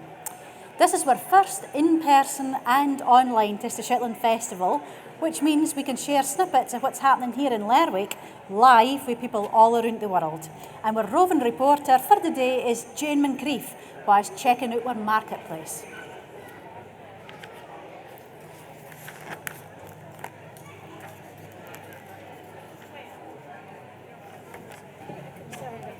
Buying for Frankie, so speak about that.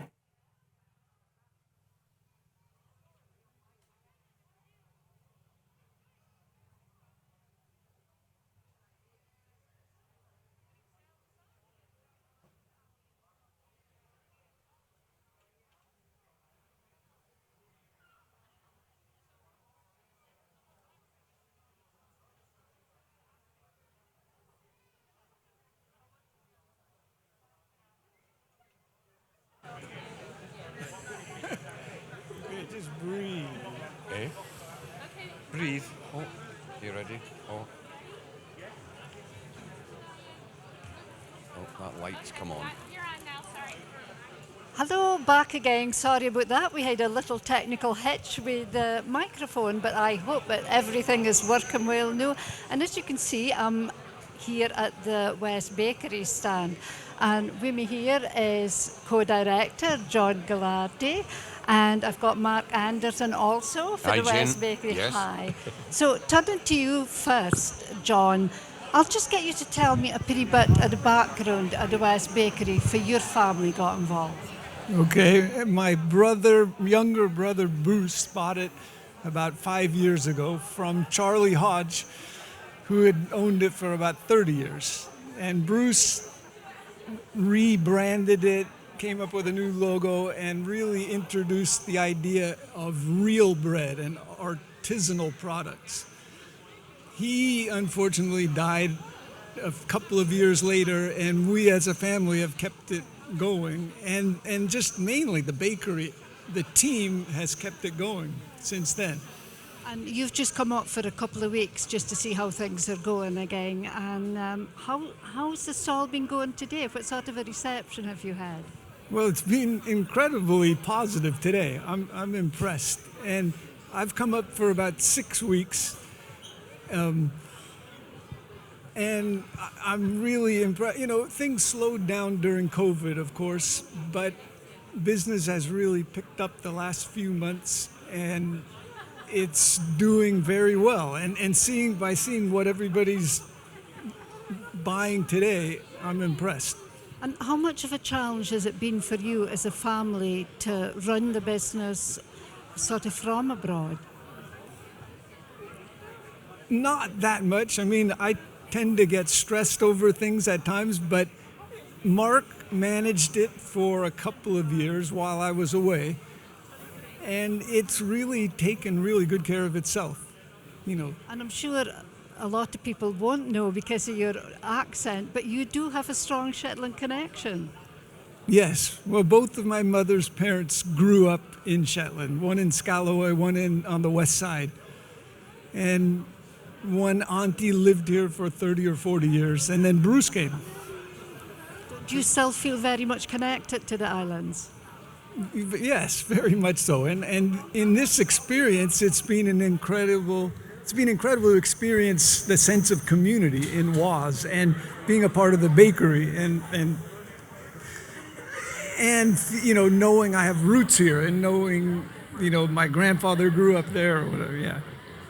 Well, I'm going to turn to you now, yes, Mark. Jane. Now, as John says, you've been running the bakery for the past couple of years, so I'll just get you to maybe give us a run through what we have here. What's the most popular sort of products that you have? Yeah, well, today we've started this. We used to do this, but we've reintroduced it again. It's a currant and walnut sourdough, which has gone very, very well today. People are enjoying it.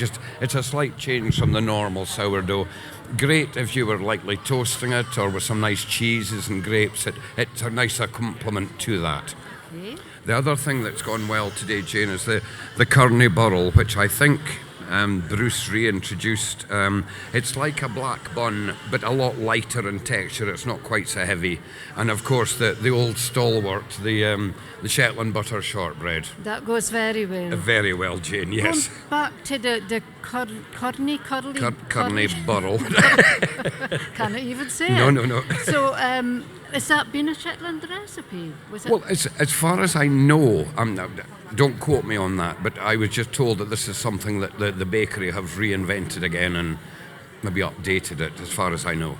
And how important do you think it is to have an artisan bakery in Shetland, like that sort of hard food? I think it's good because, as John, rightly said, we were all brought up in sliced white and all the rest of it. I think, as the world has got smaller, our tastes have got much greater. So I think there's a big demand now for something just out of the ordinary, like the muckle puckle or the sourdough or anything like that. I think people's tastes are changing. And given that you've been working through this in the time of COVID and the business has picked up again, how difficult is it to get staff at the moment? We're very, very fortunate it was at the bakery. The team that we've got there really are, as John said, has carried the business over the last 2 years with this COVID. They've all stepped up to the plate. And also I think, Jane, a lot of the local shops have been very, very helpful with doing food parcels, delivering it out to people. And that also, kept us busy as well. That's great. Well, thank you very much to John and to Mark. Pleasure. And we'll hand you back over to the rest of the team.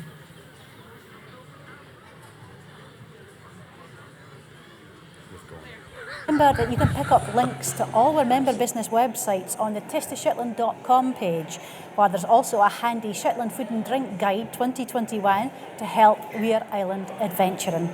And Island adventuring is the name of the game for my next guest, Shetland Tourism Association Development Officer, Osla Jamwell-Fraser. Welcome to the show, Osla. Hi, Claire.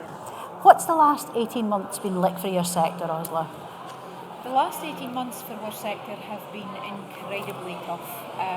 And that's not just in Shetland, of course, that's across the UK, across the world. The hospitality and tourism sector have been really hard hit. Just come and tweak it off of me then. Quite fortunate in that Shetland as a destination is exactly the kind of destination that folk is looking for. Now that we are coming slowly out of the pandemic, it permits us to do the kind of tourism where you can be off having walks outdoors, enjoying something but without necessarily having a lot of contact with folk. The picture that we're seeing emerging, because at the moment we're doing a tourism services assessment where we've asked almost 300 businesses across Shetland, tourism businesses, to give us their feedback on where they're at, the help they've had through the pandemic, if that's sufficient, and how they're feeling about the future. The picture that we're seeing is reasonably positive compared to results for similar surveys across Scotland. But of course it is going to be tough, and it would be great if local folk as well as visitors could go and support our hospitality and tourism businesses, whether that be going on a guided walk, visiting something you've never been to before, and just generally appreciating the marvellous things that we have to see and do and eat and drink here. Because of course it's just the tiny petty things that might add a difference for pre-businesses, isn't it? Exactly, exactly. You can make a huge difference by just turning up and having a coffee, or making a small donation in one of the community museums, or you can make a huge difference just by doing that. And it's also about morale and folk realising that local folk are ahead them, because that's where communities, it's very much like the Shop Local campaign, support local in everything that you do, makes a massive difference, because then the person that's at the coalface trying to keep their business going or keep their community organisation going through this feels that they have that support for everybody. Absolutely. Think local always. We'll hear more about that always for first. You Yes, later definitely. on, Osla, when you're back cooking again. Thank you very much for that. And here actually is a film Oslo has produced about what awaits you if you decide to visit Shetland.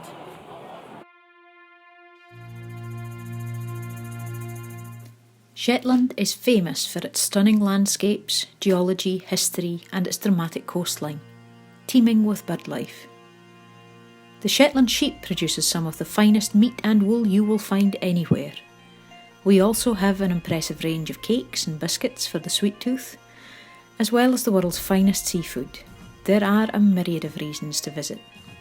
Whether you come to see the northern lights or the summer dim, you can go walking, kayaking, wild swimming, bird watching or otter spotting. Visit the Shetland Rural Experience Centre to see and learn more about the age-old art of rearing and training sheepdogs. They also have Shetland ponies and happen to be right next door to one of Shetland's most famous walks on the Fetherland Peninsula. Hi, I'm Isla. Hello, I'm David. We'd like to welcome you to our Shetland Rural Experience. And come and see Shetland Way of Life. Meet our working dogs in action, Shetland ponies and coloured sheep. And depending on the time of year you're here, you could see lambing in action or shearing. Or why not head west and visit the Silly Sheep Fibre Company to see their Shetland and Hebridean sheep. Drop into Becky's workshop and learn more about how she transforms the fleece into fibre and yarn, using natural dyes for a fabulous range of colours. Or why not take a boat tour to the fabulous Seabird Colony and National Nature Reserve at Noss? It's just a short trip from Lerwick in the capable hands of Brian and Marie, but you will feel like you've been right in the heart of your very own nature programme. Here's what they have to say about their business. Hi, I'm Marie and this is Brian, your skipper. Seabirds and Sails. We're a married couple that runs Seabirds and Sails. We took over this very well-established long-running business by the previous operator Jonathan Walls in 2017. We started our very successful first season in 2018 and we're now into our fourth very successful season. And we absolutely love it, don't we, Brian? Oh, it's brilliant, yeah. Fantastic. Find the folk you meet and everything. It's so good. And the thing that we find that we enjoy so much is just bringing so much pleasure to folk that come and visit the island. There's a wide range of accommodation too. You can stay at Easterhole Chalets with artist and keen gardener Sarah Kay. Her well-appointed chalets overlook the ancient capital of Scalloway, while the beautiful luxury apartments Shetland are a home away from home located in the heart of the old town in Lerwick, walking distance from all the amenities. Relax in style in the historic layered residence at Booster House Hotel. Here you'll be able to sample a wide range of food and drink celebrating all the amazing produce Shetland offers. It's also a brilliant wedding venue. We've no shortage of friendly, knowledgeable people to show you around either. Hi, my name's James Tate. I'm an independent tour guide operating under the name of Island Trails. I've been doing this for over 10 years now and I really enjoy showing visitors to Shetland everything that islands have to offer. Along with the beautiful scenery, we go and see history and archaeology, and I also enjoy weaving dialect and folklore into my tours as well. And of course there's Shetland's wonderful wildlife. Hi everybody, my name's Jolene and I'm from Island Vista. We are a tour operator and we've been providing tours and short excursions for the last 14 years. We love our job. It's great to meet so many different people from all over the world. We have a beautiful island here with lots of different things to offer visitors.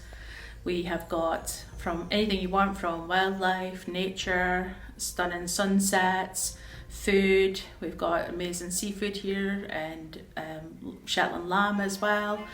It's a brilliant place to come and visit and we would love to show you around a wee bit more. The Shetland Tourism Association is a community of almost 80 tourism businesses working together to grow and develop our sector in the Isles. Why not join us?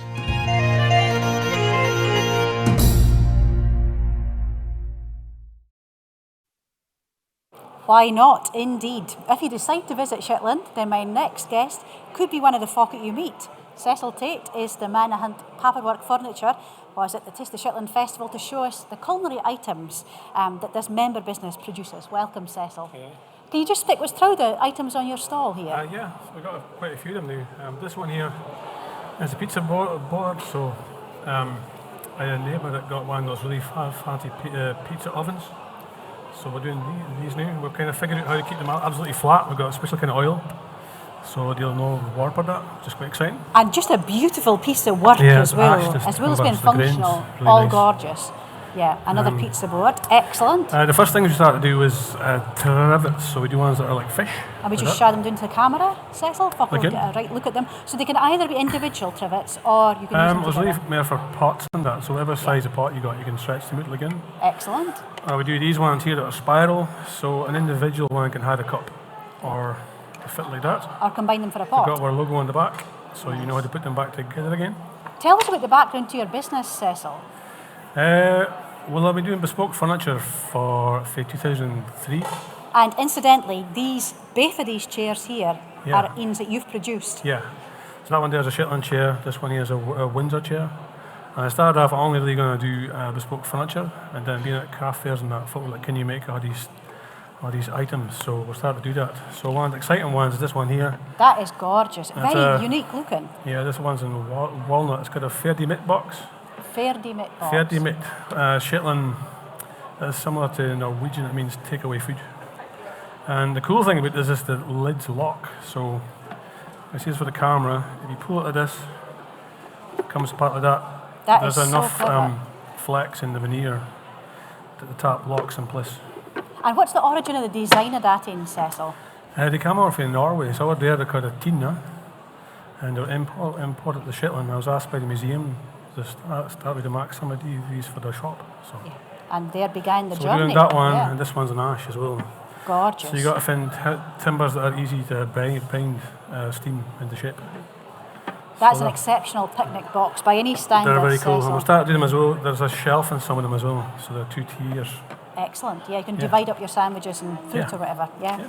Excellent. And these items here, a variety of different shapes. So presentation boards, chopping boards, whatever you want to use them. Yeah. So I mean, this again started off. We'd have really nice bits of offcuts. So I started selling them as chopping boards. Some folk would be like, I can't cut onto you. So it's too bony. Yeah. So they're for serving on as well. You can lay your cheeses and that kind of stuff. Yeah. But then one here is kind of the shape of a steak. Going to be the chops in there. And some of the local butchers do you in tomahawk steaks, don't they? That'll be what it is, yeah. It'll be a tomahawk steak. This one here is more like a tier mutton. We saw that with Margaret Roberts earlier. Yeah. She had a tier mutton hanging up that she was using on Yule morning. So we got 2 of them. Lovely. Specially designed. I mean, quality Shetland gift certainly at this time of year, and any time of year, in fact. So we have an online shop, so you can buy them off of there. Yeah, and tell me about the spoons, Cecil, because there's a new story behind them, isn't there? Yeah, I'm starting making a spoon. Well, we're doing spoon carving. So it was actually doing Wool Week. They asked us in to do a whittling, and folk really enjoyed that. So a lot of folk were saying, can we make spoons? So if you come on our classes, you can make things like this. How long did it take you to carve in Ian? The class is like 3 hours long. I had one last weekend, and folk can do. If they're quick, they'll get 2 done. It would take me maybe, I don't know, like half an hour maybe, but then you're doing it all the time, so you're fast and very high quality stuff you turn out as well, Cecil. Yeah, thank you. And you also produce eggs, don't you? Yes, we do. Oh, I took some, but I forgot to take them out here. Oh, well, we'll maybe was that in slot script? them in somewhere I forgot about it. So. And what about your croft itself?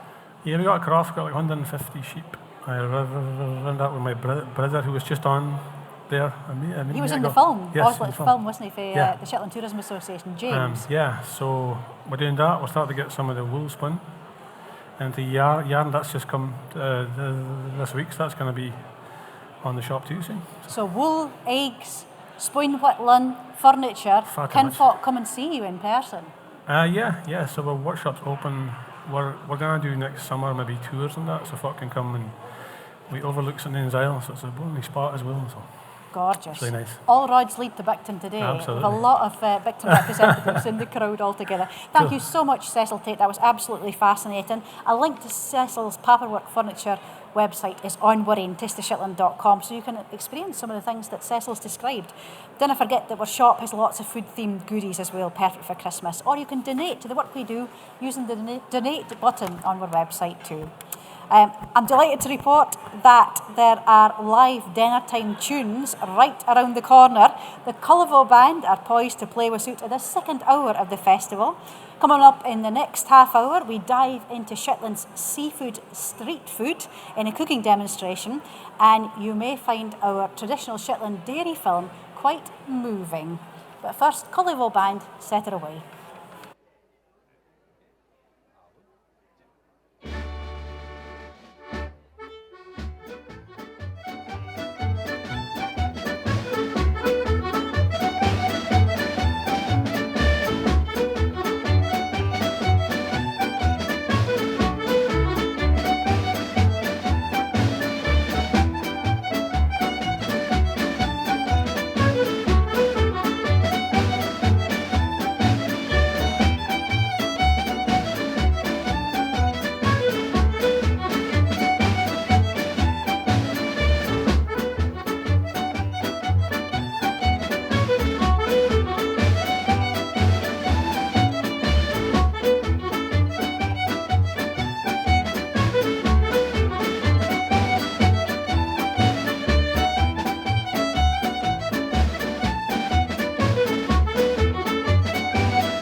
Hello, you're watching the Taste of Shetland Festival 2021, coming live from Clickerman's Leisure Complex on Facebook and on tasteofshetland.com. Welcome back if you've been with us for 11 o'clock, and hello if you've just joined us. All 4 hours of festival content will be published on the Taste of Shetland YouTube channel after the live broadcast, so you can catch up at your leisure. To help your viewing over the next hour, here's what's in store. In just a moment, we'll see Shetland seafood that needn't be complicated or expensive to cook, because it's cooked as street food today. We'll catch up with the latest action here in our Clickerman marketplace, and we've a heritage food film about traditional Shetland dairy to share at 1:30. Then we'll hear the fascinating business story of Shetland-based Good Nude food director Yvonne Morrison of Dragon's Den fame. And it's off to the croft then with Chris Dyer of Bressa to follow lamb life, before we round off with yet more fabulous Shetland music for the amazing Cullivo band that's up on the gallery today, in the Minstrels Gallery. We're back in the demonstration kitchen now though, with Director of Shetland Food and Drink Limited and Shetland Fishermen's Association Policy Officer Sheila Keith, what is our seafood chef for the day. So Sheila, what's cooking today? I'm making some hake fish fingers. Fish fingers that need to be processed. It's freshest fish you can get here in Shetland. We're doing that with curried mayo on a wrap with a red cabbage coleslaw and salad, and then we're doing Thai mussels. Excellent. And then later on we'll be doing green pesto salmon pasta. All sounds amazing. So we've got all sectors covered there. We've got white fish, we've got salmon, and we've got mussels, all of which are really important to Shetland's economy. And we have twa folk here that can tell us all about that. I'm going to start over to my left here with the Shetland Area Support Manager of Festival Sponsors, Scottish Sea Farms, Robbie Coots. Welcome today. Thanks, Claire. Fine to hear you with us. Robbie, just how much salmon is cultivated here in Shetland? Well, it's around about 30,000 tonnes of salmon is harvested in Shetland every year between the 3 companies at the moment. Yeah. That's a lot of fish, isn't it? It's a lot of fish. Proportion-wise, can you put that in context? Like, how much, say, Scottish salmon does that amount to? It's about 30% of the total volume of Scottish salmon produced. So it's a good proportion of it, yeah. Obviously a good place to raise salmon, Absolutely. Certainly, yeah. Where is it sold to? Well, we in Scottish Sea Farms we sell to around 24 different countries. The bulk of it still goes into the UK economy, but we're selling to countries all over the world, America, China, the Far East is quite a good market, yeah. Yeah. Did I read somewhere that salmon is the top UK export? It is. It's recently obtained whisky last year, so it's top Scottish food export, yeah. That's so correct. That's yeah. a big story in every yeah. sense, yeah. You must employ a lot of folk locally to satisfy that global demand for salmon. Yeah, I mean, between the 3 companies, we're the third biggest employer in Shetland, the SIC and NHS. So yeah, it's a good. It's a good employer. We Scottish Sea Farms employ around 130 folk at the minute, but indirectly that'll be probably another 1,000 jobs on top of that. Yeah, kind of in the supply chain. In the supply chain and everything like that, yeah. And obviously it's a really tasty fish. It's very versatile. But is there any other reasons why we should be eating more salmon? Well, yeah, I mean, one portion of salmon is equivalent to 17 cod liver oil tablets worth of omega-3 oil, which is obviously great for the body and mind for anybody that's health conscious. Excellent, yeah. Okay. Well, I mean, the statistics speak for themselves, Robbie. It's obviously a significant and inspiring business story for Shetland. We're turning our attention now to the main ingredient in the Thai dish that Sheila is preparing today, and that's Shetland mussels. Now, Gordon Johnson, you're Director of Sea Spray Shetland. Yep. So tell us about your company, first of all, Gordon. Yep,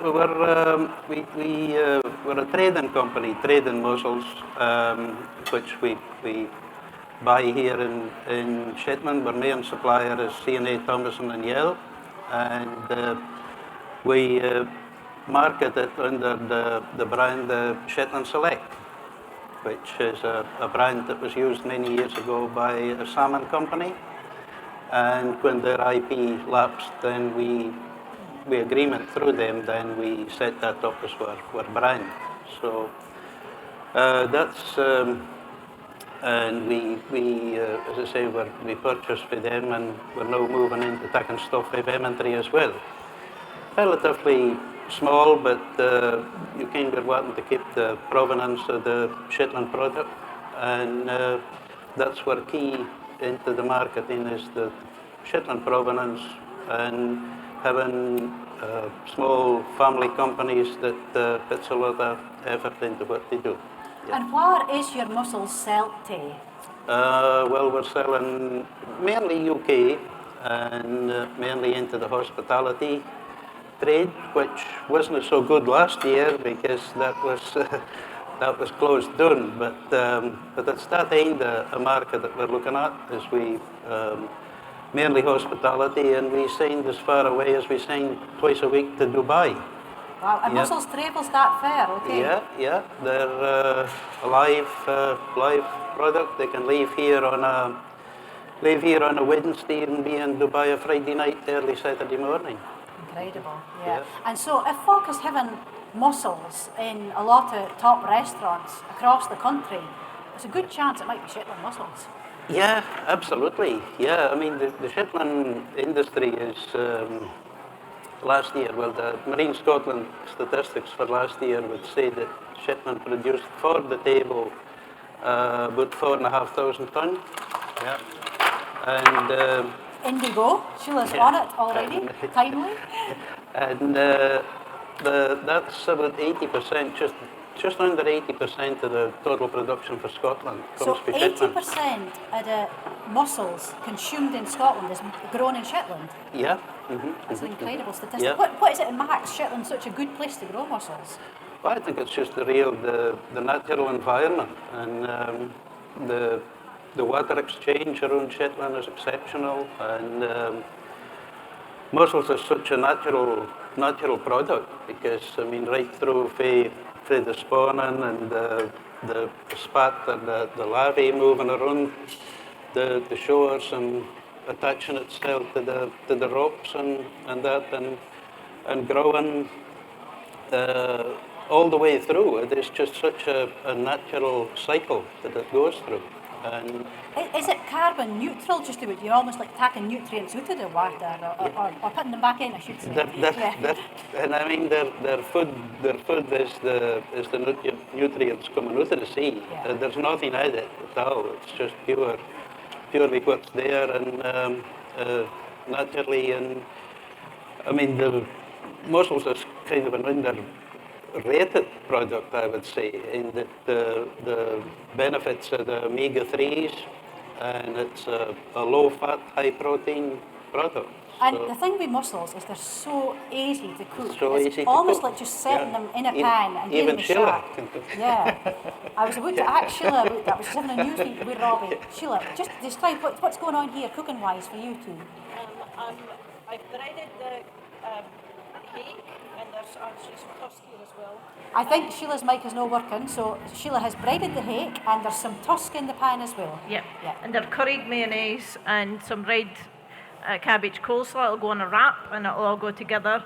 And in here there's red curry paste, oil, lime juice, and coconut milk, some fish sauce. And then that's just brought up to the boil, and then the mussels in. And if I could see through the steam, I would kind of if they're cooked or not, but I'll leave them pretty second yet, and then they should be Can't back ready. the seal, no. No. You must keep the steam in there. I mean, literally, it's the time it takes to almost boil a kettle, just about for a cup of tea. You could have mussels ready for your tea. So Gordon is just telling us, JJ, for the mic's sake, Derek, yeah, Gordon's back on.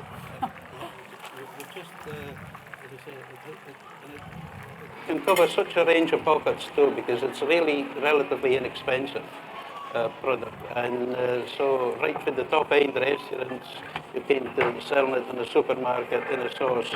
It covers every pocket. So it's a really, really good And matchup. seasonally speaking, I think folk always are obliged to just be reminded of when is the good time to be eating shellfish. Yeah, probably a month we are, but it's been extended a bit now, and certainly older folk would tell you don't eat mussels you can in the summertime, but there's still a market for it there. So it needs to be very, very carefully managed come that time of year, as when toxins can be prevalent. Yeah. So as a food and drink group, we are a 100-strong membership organisation, and we invited our members to go on a day trip to the North Isles back in August, and we guide on a boat trip out to Christopher Thomason at Bastevo in Yell, where your mussels are cultivated. And it was fascinating to see that process firsthand, about exactly how natural it is and slow growing. It's a couple of years, 3 years in some cases, I think, to bring it to maturity. And it's just a very natural, sympathetic way of achieving protein. Yep. Yeah, I didn't tell you that, Gordon. But it was a great do, really. And if you join Food and Drink, you do get benefits like that, to go to interesting places like that with Gordon. Well, thank you very much to Sheila. Oh my goodness, is this ready already, Sheila? No? This is ready, yes. Oh wow, shall we have a pre-test of that while we're able to? Would that be all right? I think we have a fork yndro. And what we'll do, once we had a pre-test here on stage, is pop it over to the kitchen over here, and you can have a taste of it yourselves. It looks absolutely amazing, Sheila. And Sheila, of course, is a great advocate for Shetland fish. Interestingly, today, if you're in the Crude and click 'em in, we have the Taste of Shetland trailer out for its debut mission, selling a variety of seafood dishes. Mussels, 3 different ways, scallops in Shetland butter and garlic, haddock goujons in a wrap, and sassamit and bacon rolls. So a lovely new initiative to get the idea of that Shetland seafood, street food happening, because we see it in other parts of Scotland and other parts of the country, but Shetland at the moment does not really have an equivalent of that service, and it seems like it's such an obvious thing when there's so much fish available to us. So Sheila has always championed that idea, and on the board of directors for Food and Drink helped us achieve the funding to make the trailer possible, so we can hire that out to member businesses next year and to community groups.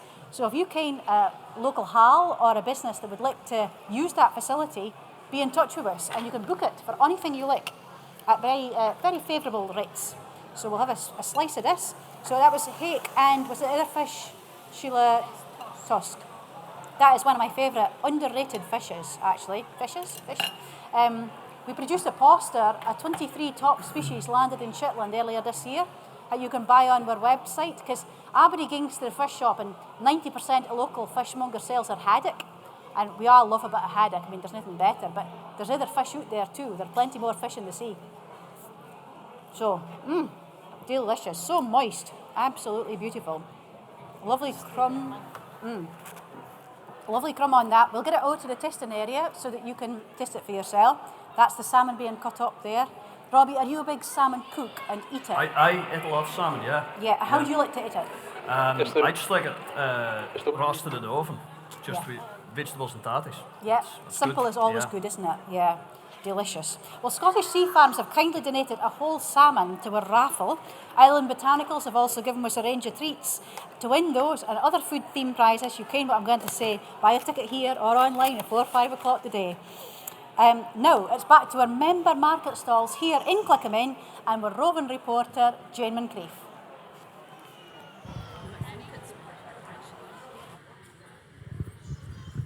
Hello, well, I'm back with another of the artisan producers here in the main hall, and we're at the Shetland Seasat stall. That's really difficult to say. And we meet Davy and Kay Sanderson, owners of the company. Hello. Hi. Well, Davy, I'm going to come to you first of all. You've had some really exciting news about the company recently. Maybe you'll tell us all about that. Yes, I will. We have been entering our product into the Great Taste Awards for a few years, and we've managed to get a 1-star award for a few years, but this year we've managed to get a 2-star award, which is fantastic. It's given us some real boost after the pandemic and the kind of problems that we've had with that. So we're very, very happy to get a 2-star award. And that's quite a rare thing to get, I believe. There are not many of them about in Shetland. Not at all. We're only really aware of one other product at Shetland that's gotten that award, so it really is something else. And how did you go about getting that then? How did you elevate your product? Well, over time we've just done a bit of trial and error, and our daughter Laura has been the one that's been doing most of the actual cooking this past while. She seems to have managed to perfect the crystals and the quality taste that we're looking for. And some of the comments for the judges that we've got that we can see here today are really encouraging. Well, tell me a pretty bit about the product itself. How do you mark Shetland Sea Salt? It is absolutely simple. It's pure Shetland water. We have a fisherman that collects the water for us and brings it to us in barrels. We have a pretty production unit that we're established where we basically boil down the salt and go through an evaporation process. We get to a brine stage and then we put it under heat lamps to crystallise it and to try to get the flakiness that we're looking for, and then we skim off the crystals as we mark them. So a very hands-on kind of operation. It's small scale, handmade in small batches, and it's doing good for that point of view, and we're looking closely at how we can scale it up if that's what we desire to do. So what idea was this in the first place? Kay, can I turn to you? Yeah. So what gave you the idea? I mean, we're surrounded by beautiful, clear seawater. So was that what it was? Well, every time I go to a fish show, Davy, they would always have a local salt. And I was looking at the fish and looking at this beautiful local salts, and I thought, why do we not have a Shetland sea salt? So here we are. We started experimenting, and we have a beautiful product, which is purely down to the seawater. It's nothing, like we're not doing anything special, it's just the most beautiful water. So now that you've got it to this stage, how do you get it out to folk? How are you distributing it? Well, obviously with the pandemic, we just had to stop. The fisherman was shielding. My daughter wasn't shielding, but she was staying well away from us. So everything stopped completely, but now we need to upscale. We're selling it through Scoop, through Mackenzie's, but obviously now that we're back up and running, we're trying to get the word out there. And any advice about recipes? What sort of thing does this go particularly well with? We think it's actually a good dressing salt, so it goes in just about any dish. It's quite a strong flavour, so you don't need very much of it. It's very crumbly, so you could sprinkle it into a dish as you're marking it, but it also is a good finishing salt for putting on a dish, for just adding a pretty bit of zing to it on the plate. So it's got a lot of variety that you can use it for. So go sparingly, would you say, Kay? I would go sparingly, but it's a very subtle salt. Every time the judges taste it, they say it tastes sweet. But I don't think it is a sweet salt. I think it's just got a very subtle flavour. And I think that might be down to the fact that it's low in heavy metals, which is really unusual, because every salt contains heavy metals, but the area we're taking the water for is low. Excellent. Well, thank you very much, guys. And hopefully everything has been going well here today. You're having plenty of interest for the customers. So Our next I suppose, route is to try some different flavours. We're smoking the salt and we're trying different flavours. So watch that space. We're going to have a few things coming up in the next year with different types of flavours. Okay. Thank you very much. And back to you again, guys. Thanks, Jane. We're looking forward to more for the marketplace in another 20 minutes or so. It's lovely to hear you with us reflecting the action that's here in Clickerman Centre. Come on down if you're in Shetland. £5 is a ticket for over 16s, and under 16s go completely free. For any new viewers out there, hello. We love hearing from you. To share your thoughts on the show, message us on Facebook, Instagram or Twitter at Taste of Shetland, or email us info@tasteofshetland.com is the address. Or if you're here in Clickerman, just raise your hand and we'll come and speak to you. Kirsty Budge is back with us with some audience catch-ups. Kirsty, what's happening? So we've got a lot of engagement on Facebook, especially, and online. Folk are delighted to hear all about the Shetland recipes that we're using today and how to use the Shetland produce in different ways. Just different ways of using this really good produce that we've got in Shetland. What's thy favourite Shetland recipes, Kirsty? Oh, I mean, nothing beats mince and tatties or roasted mutton. I'm so woody. Yeah, I love a melly pudding with mince and tatties. Oh, definitely. I have a weekly order of millie puddings. That's what I need to set up. Absolutely, and we've got lots of viewers across the world. We've even got ones for the Netherlands that have just joined, so hello to you. Really good to see that we've got folk all over the world that you can tune into. We're pretty place here, and that we're just such a focus today. It's amazing, isn't it? I mean, last year's festival was viewed by about 45,000 folk in 53 countries, which was mind-blowing for us, and we wonder how our totals will look this year. Of course, last year's was just online, but we're able, with the relaxing of COVID regulations, to meet in person the year as well, which is really exciting. Kirsty, you're a very busy farmer as well as being a broadcaster for the day. What's things like on the farm for you and you? Things on the farm are great just now. We're kind of winding down for summer and moving into winter. We can really feel the change in the air. I would say this last week it's gotten a lot colder, so we're just starting to set everything up for the winter ahead. We're coos inside, some of them, moving stock around, and just kind of starting to settle into the winter routine, as we call it. Yeah. Hopefully a slower pace after a very, very busy sales season. Absolutely, yeah. No, we'll be looking forward to just some slower paced days and smokes on. Yeah. Marking wires out. Absolutely. Thanks, Kirsty. We'll catch up with you again at the back at 2 o'clock, or maybe even your sister. Now, I'm going to try and move next door again, so apologies in advance for any microphone howl. Meantime, I'll say, if you've not already tried... Oopsie daisy. I'm going to go round the back. Okay, I'll whack and talk. Round the back, here I am. You can do the online Shetland quiz if you haven't already done it. There's 10 questions there of Shetland food expertise that you can answer, and we'll put in a hat, and the top scorers will be selected to win a Taste of Shetland goodie bag, so check out the link online for that quiz. Back in the kitchen now, again, we Shetland Food and Drink Director and Shetland Fishermen's Association Policy Officer, Sheila Keith. Wow, this looks amazing. Tell us what's happening, Sheila. Trying to make green pesto pasta salmon. Nice. So, yes, but I've no boiling water, so pasta might have to wait. Okay, that might be one you've made later. There'll be enough to taste. We'll put it on the stand once the water is boiled. And there's recipes already there if anybody wants to make this at home. So. Have you done recipes for all your dishes, Sheila? Yes. Oh, this is amazing. That's just so useful. And we'll try and put it on our social media channels as well. Excellent. Have you made your own pesto, Sheila? Bo made this for me, which was very kind of her. But Brilliant. The recipe for making it is on the recipe sheet as well. So. Excellent. Bo is our vice chair and a very, very capable and experienced cook here in Shetland. So I'm sure that'll be a top class recipe. And have you just fried your salmon then, Sheila? Yes. Yeah. This will be no measurements. This is meant to be a third of a cup. But we'll just guess. Reek, at last, at a food and drink festival, you need a bit of reek, don't you? And there's wine getting in there. Yeah. You need flames, Gordon. You are in advance on reek.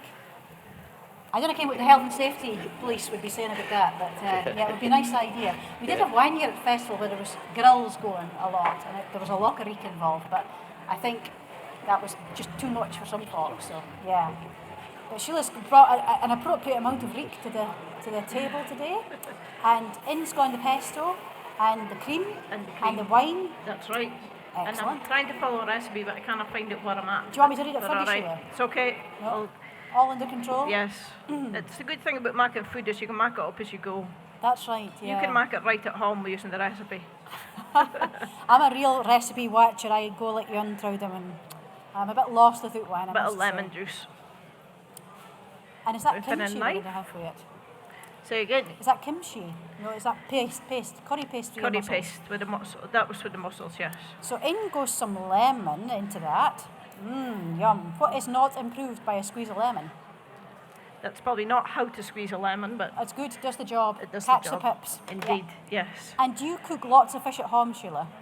I wish I cooked more than I do, is the honest answer. Yeah. But it's really quick, and it is good. The wrap dish with the coleslaw we would make at home, and just I bake a lot of fish because it means you can throw it in the oven and go away and do something else. And yes, but there's so much you can do with fish that's quick. So if you want a fast food, fish is the way to go. Absolutely, and it's such high quality protein and very nutritious. And Shetland offers such great quality fish too. Yeah. If anybody has favourite fish recipes, we'd love to hear about them. You can either paste them on our social channels or email them to us, and we'll try and spread the word on behalf of those that donate them. That's the pasta water boiling, which is good. That'll take a pretty start, I'm guessing. It might be beyond our time slot. Yes. So what you do is just brack up the salmon into here now, and then it'll finish cooking in here, and then pour in the pasta at the end as well. So we could test the salmon and the sauce without the pasta. It's still a pretty bit raw, but that's because it finishes cooking in here. Perfect, yeah. Robbie, you mentioned you like salmon just baked simply. What about white fish and mussels and so on? Yeah, no, eat white fish a lot. I live next door to one of Gordon's suppliers, so we have mussels a fair bit as well. So my father-in-law is just retired from, he was a skipper of a white fish boat, so we ate fish most weeks, yeah. Excellent. I mean, that's the thing with Shetland is folk have just the informal networks a supply. And that's it, yeah. Yeah, that's really where the expertise in cooking it comes from. Sheila, you obviously work in your day job in the fishing industry. Yep. Can you just tell us how significant the Shetland fishing fleet is? Well, the Shetland fishing fleet is different to many fleets throughout Scotland in that it's family owned and it adds a lot into the economy, and it has done for centuries. I would think that the first thing anybody ate here in Shetland was probably a fish or a Mallee's egg, likely. But it's very, very important. It employs 440 folk directly and many indirectly through engineers, etc., handlers and things like that. So very, very important. Shetland fishermen are very much about the sustainability of the stocks and being responsible, and of course it's climate smart. Mackerel is the lowest carbon contributor of any meat-based protein. So it is, if you want to, in general actually, if you want to eat low carbon food, eat local food. And that goes for everybody here today. If you eat local food, then you're doing your bit for the environment. And there's that classic statistic or kind of assumed knowledge that more fish... fish is landed in Shetland than the whole of England, Wales and Northern Ireland combined. I think last year, because of COVID, we could leave out Northern Ireland, but it only takes one land in a pelagic fishing. We're over that limit again, so it is a huge... And a quarter of all the fish in the UK is caught within 50 miles of our shores as well, so it's very vital. And in terms of the Shetland economy as a whole, where does it sit? Fishing? It's probably be after salmon. So seafood is the largest contributor, and that includes everybody that's here, and that's why we're here all together. We are the largest contributor to our economy. So you probably have salmon, and then it'll be fish caught by fishing boats after that. So I would not to forget the important shellfish industry that we have here as well. That's inshore shellfish fishery, yeah. And how accessible is... Oopsie daisy. Thanks, Robbie. Too busy speaking. Marandy, Sheila. How accessible is Shetland fish to viewers everywhere? Well, Thule Ventus has just launched the fish box that you can buy anywhere around the UK, and I guess you could test out their what they'll be able to post there. But I think that's a really good initiative. I've always kind of championed that kind of idea that you can buy Shetland fish for anywhere, and there's fish available for fishmongers, Fish Shetland, all up and down the country as well. Just if you don't live in Shetland, go into your local fishmonger and ask for Shetland fish, because anybody can buy it using the electronic auction, so it's available for anybody through the world. Yeah. Does this have a pretty well longer to cook, No, Sheila? Or could we have a piri tasting? Normally I would throw the pasta in here, but yes, we can have a piri bit. We'll just have the salmon on its own, and then again we'll pop it out to the tasting table so that the audience can try some as well. No, I don't know what we'll put it on. Bo, we don't have a paper plate, do we, Bo? Or oh no, we have one, Bo, we're okay. It's enough That's to taste perfect, it. Sheila. That's enough to taste, yeah. So let's have a go at that. That was the cream, the white wine, the pesto, salmon. Yep. Is that okay? Absolutely gorgeous, as you would expect. Very rich, very winey. With the pasta added, I can imagine it would just be heavenly. Smooth. There's Parmesan cheese that would go on it too. Parmesan, more cream. You can never have too much dairy in anything. Yeah. Fabulous, and that'll go onto our tasting table if you'd like to try it for yourself. Thank you so much, Sheila Keith, Robbie Coots, and Gordon Johnson. If we've piqued your interest in Shetland fish, then check out the online shop for what kind of fish posters are the top 23 species landed in Shetland and Thule Ventus products. You're watching the Taste of Shetland Festival 2021. My name's Claire White. I'm the manager of Shetland Food and Drink Limited. Coming up in the next half hour, we hear about Superkraut from Shetland food entrepreneur Yvonne Morrison, and we head to Bressa to catch up with lamb life on Garth's Croft. But first, another in the series of 4 heritage films commissioned by Shetland Food and Drink this year to capture on camera aspects of our food culture that are part of daily life here, so traditional elements that remain to this day. Pearl Young is one of the few Shetlanders that still makes dairy products using milk for her ain kai. In this short film, Pearl calves a Shetland coo and bakes beast for her colostrum. Butter, bland and kern milk brownies are also produced by Pearl in her cosy croft house kitchen.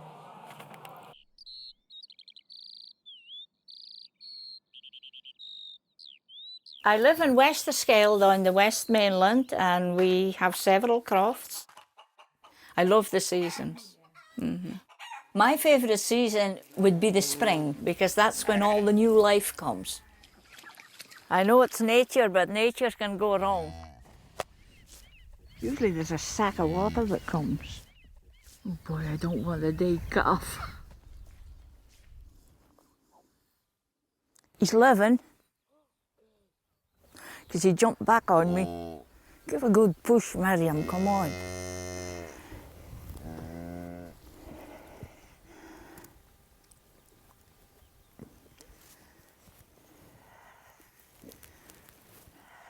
They don't normally need help.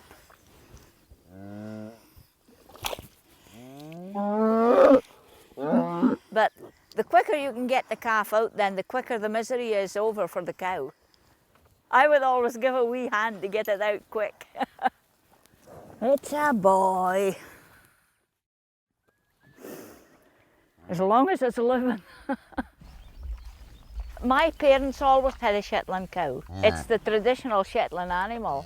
The croft that we live on is called North House. So this one is North House Miriam, and this one is going to be North House Wilbert. The calf is doing very well. He's now 12 hours old, and I'm very pleased with his progress. He seems a very strong, fit wee calf. She produces a lot of milk, more than what the calf can take, and so her udder would become very engorged and painful if I didn't milk some of the milk out. Beast is colostrum, and it's necessary for any young animal. We'll get beast for several days. Hello, how are you? She'll be about 3 weeks calved now, and it would be probably a week and a half there would still be beast in her milk. So I wouldn't want to kern it. You wouldn't get the same result.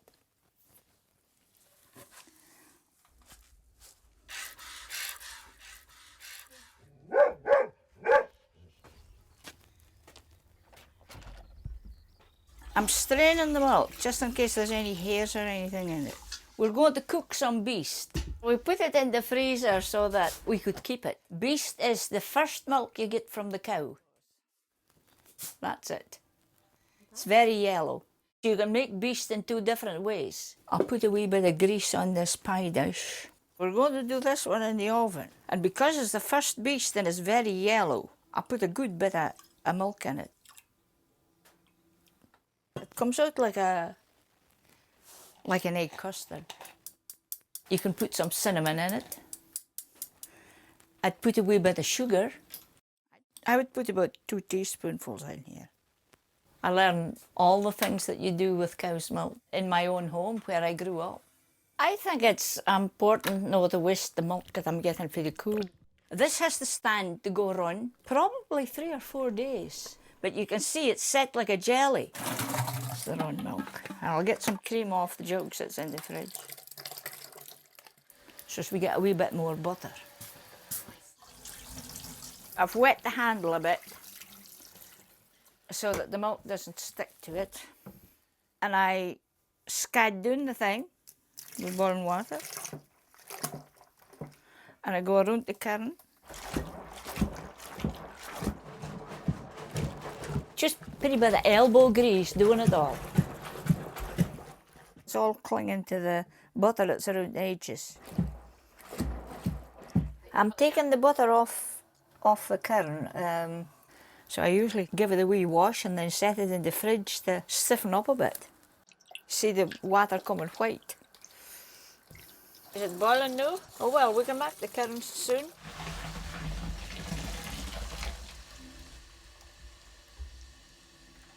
Just the curds come away, so you're left with just bland, which is a very refreshing drink. The folk used to take it to the crew or take it wherever they were working. This is Kearney brownies. Years ago, they would have been kerning maybe twice a week. They would have sliced up the kern and put Shetland butter on it. I would eat rhubarb jam and kern. My father, he just lived on beast when the cow calf. You can smell the cinnamon. I've never been frightened of hard work. I've had to work very hard since I was very young. I actually enjoy doing it. I like the tradition as well.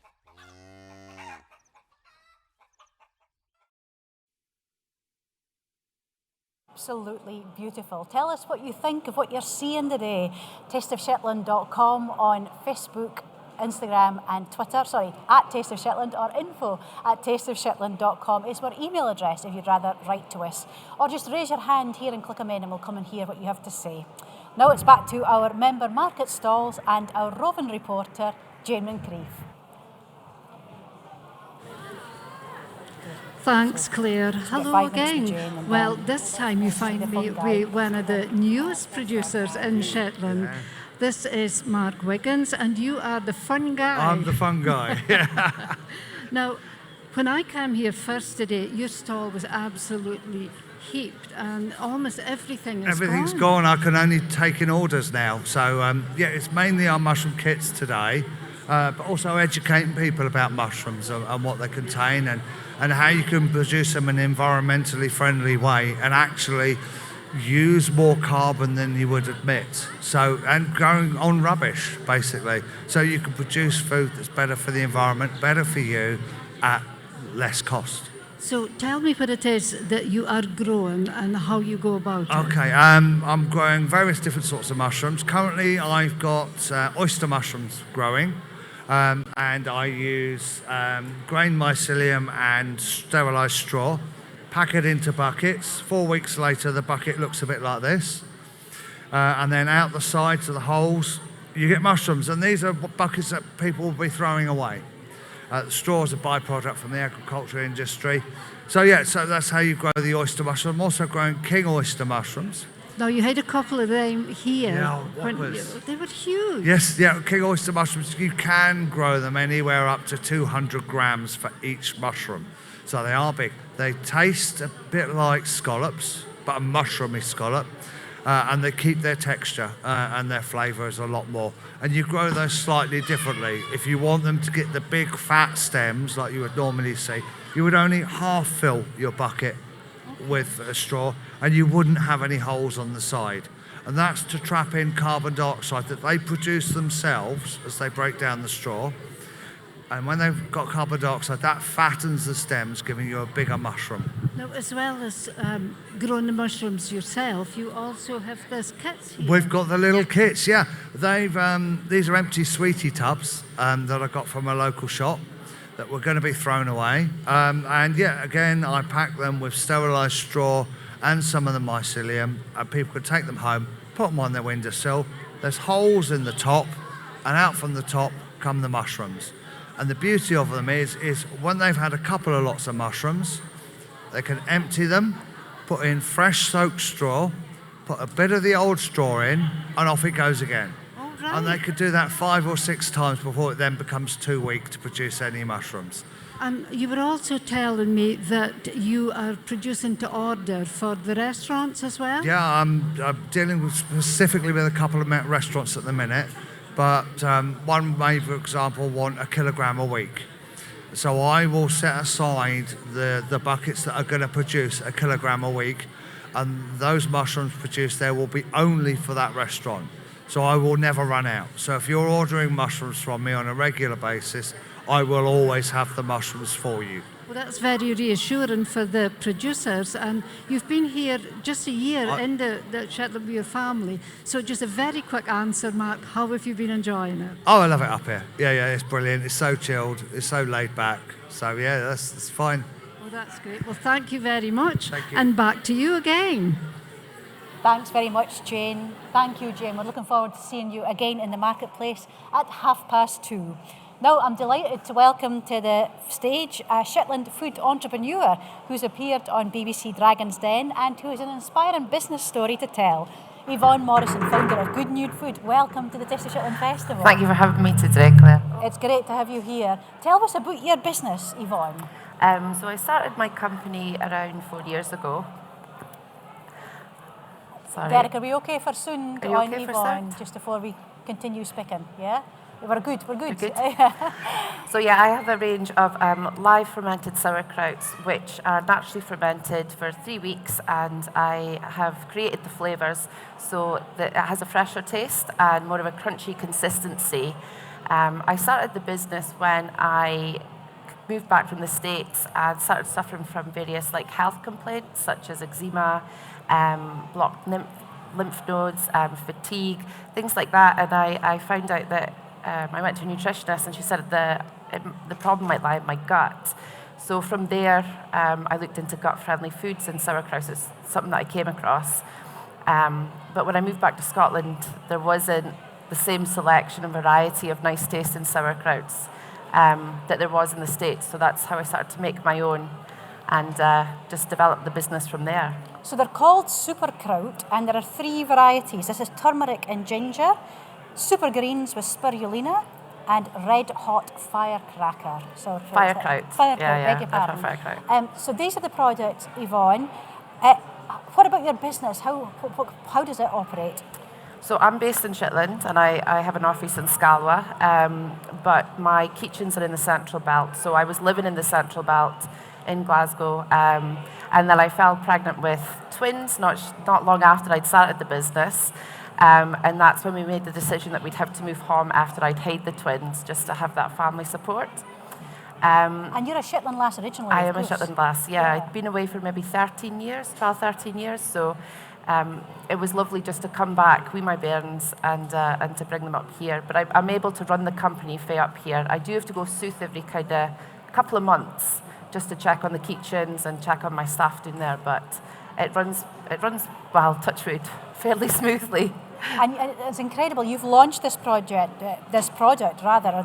range immediately prior to having your twins. Yeah, I launched exactly a week before I had the twins.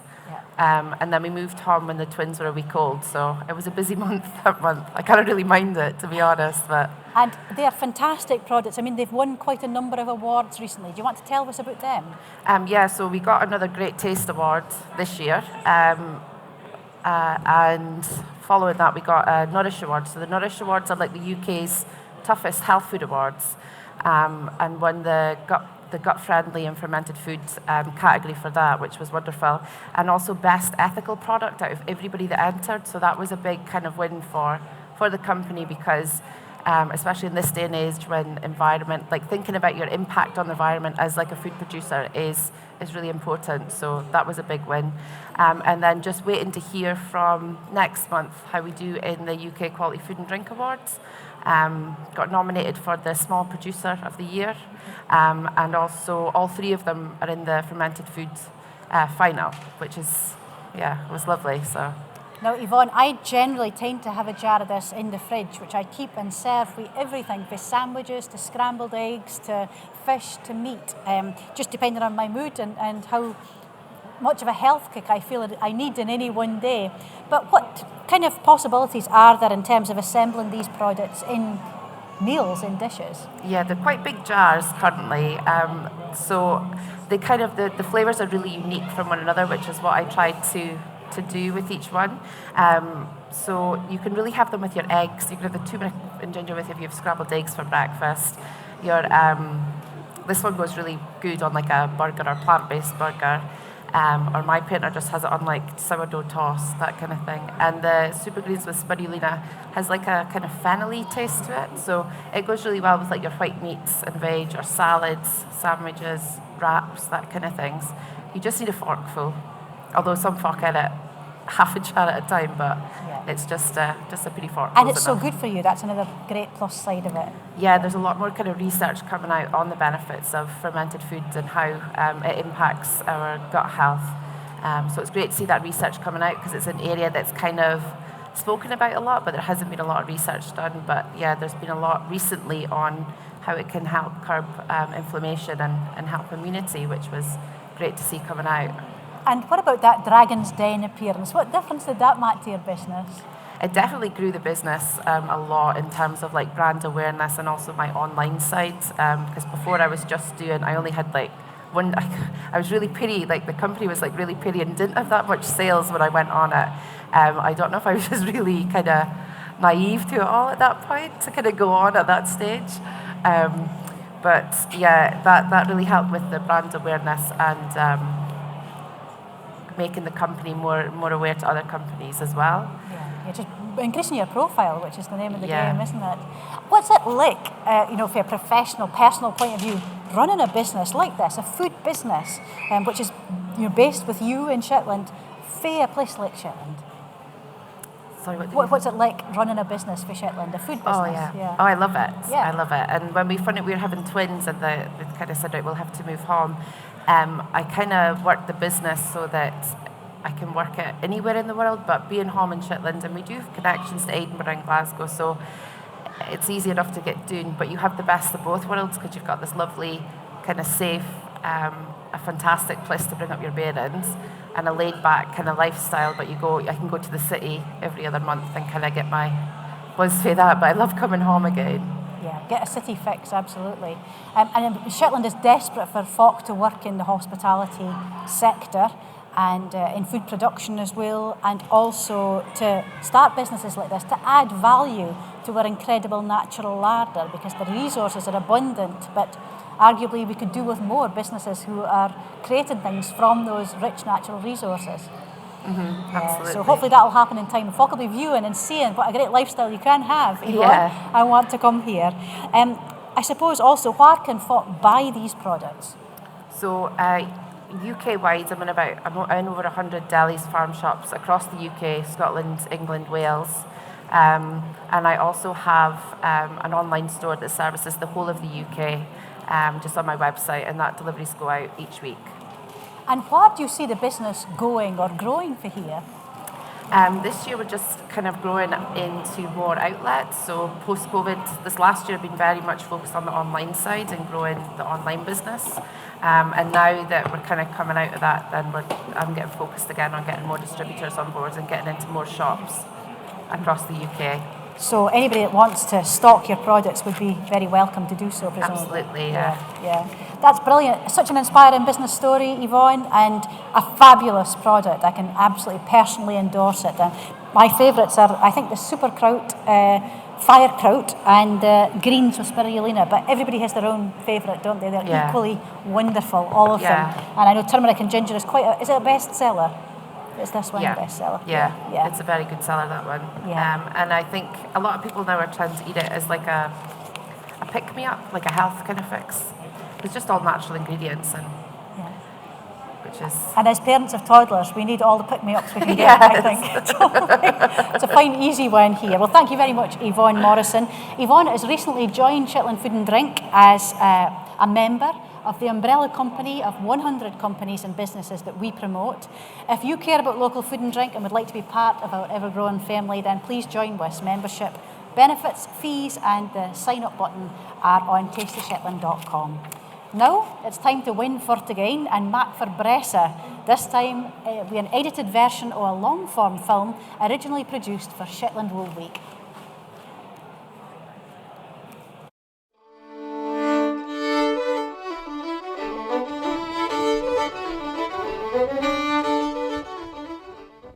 Hi, I'm Chris Dye from Garth's Crofting Bressa. Join me for Shetland Wool Week 2021, where we take a tour through the lambing season at Garth's Croft. It promises to be rather noisy, but a fantastic opportunity to see some native Shetland breed sheep with traditional colours and markings alongside the natural and historical heritage of the island of Bressa, followed by a question and answer session. So look forward to seeing you on the tour.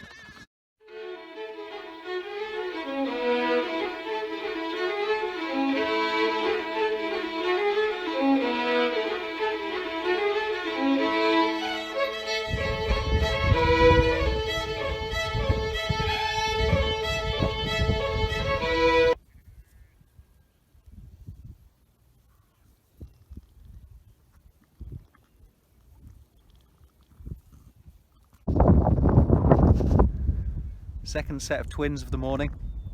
There's a black lamb here. Say hello. Say hello. And a catmugget twin bringing up the rear. Born to this beautiful flecket, multicoloured fleece of a ewe that can trace her ancestry back, her mother's at least, to the island of Fula. So it's been a good night. It's been a good night to lamb. Couple of sets of twins, cool but dry. So I think these guys, we'll put them in a pen for a couple of hours just to check that they've got enough milk basically before putting them out to the lambing park, which is starting to fill up nicely.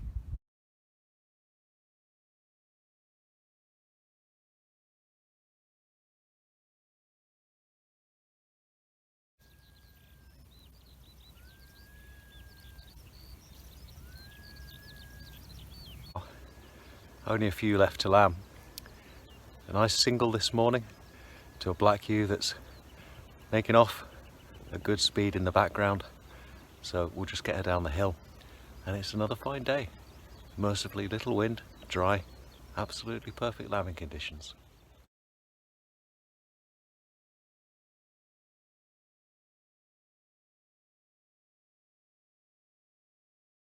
What do you think of Bo Peep, Chris? What do I think of Bo Peep? I think a grade 1 super flying fleece, Coningsborough Show champion, and just a great nature. Great nature. Do you think she would fit in at Garth's Croft? Good sense of humour. Gets irony, always important, and yeah, just generally likes dairy products. I think she would be at home at Imbresa, wouldn't she? It's a piece to swim though, isn't it?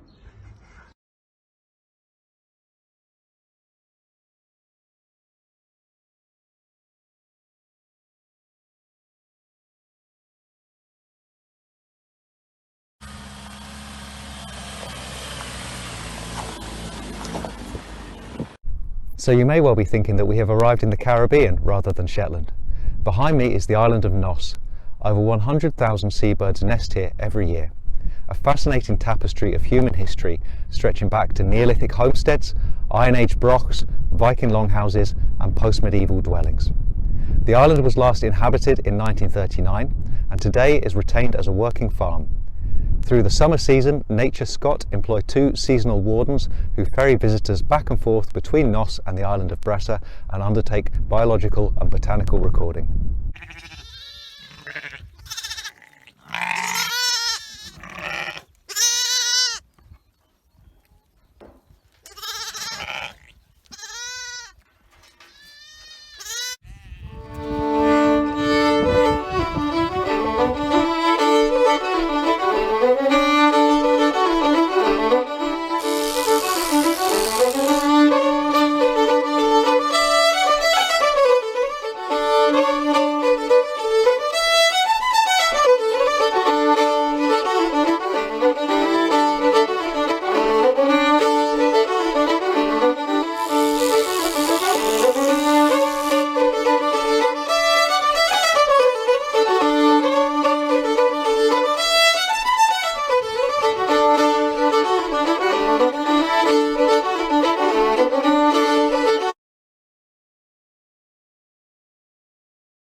Fresh air. Chris has been extremely busy with mart sales in recent weeks, which is great news for Shetland's agriculture sector.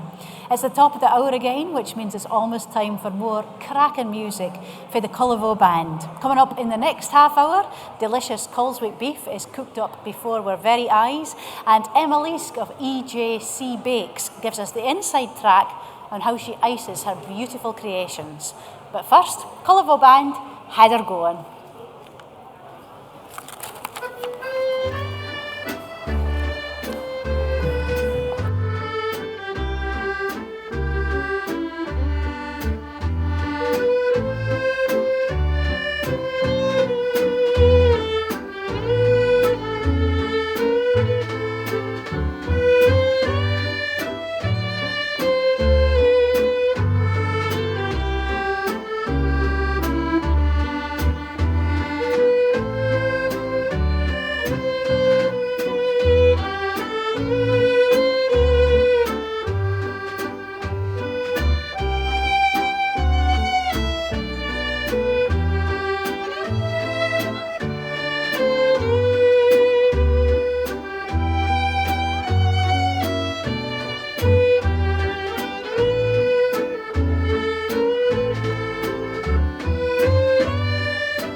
Hello, you're watching the Taste of Shetland Festival 2021 live for Lerwick's Clickermain Leisure Complex on Facebook and on tasteofshetland.com. Welcome back if you've been with us for 11 o'clock, and hello if you're just joined us.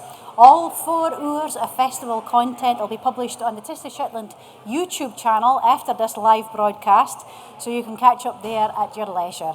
To help plan your viewing for the next hour, here's what's in store. In just a moment, we'll hear the story of Coleswick beef and watch it cooked to perfection.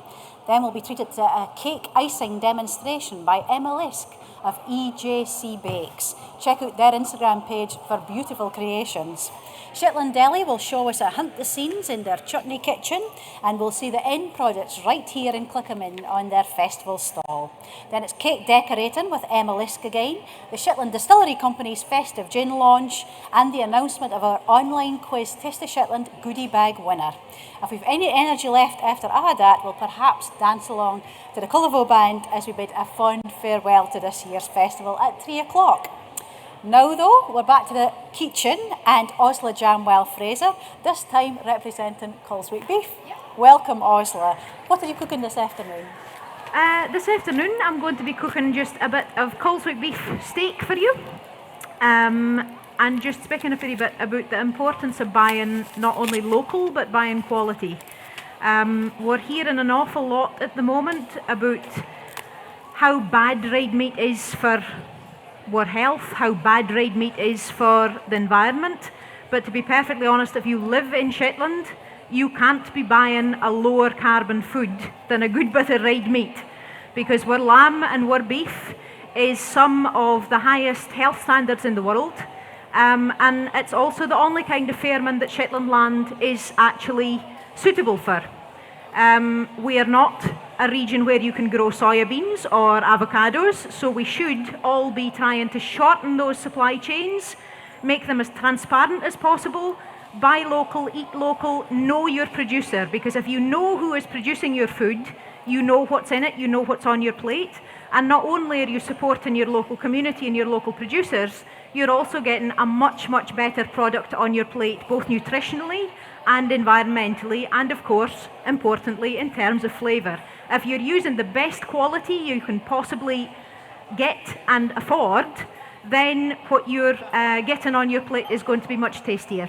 And tell us about the provenance of this particular beef. This particular beef, this is my dad, has a very small croft on the west side of Shetland in Coleswick, in a beautiful area of Shetland.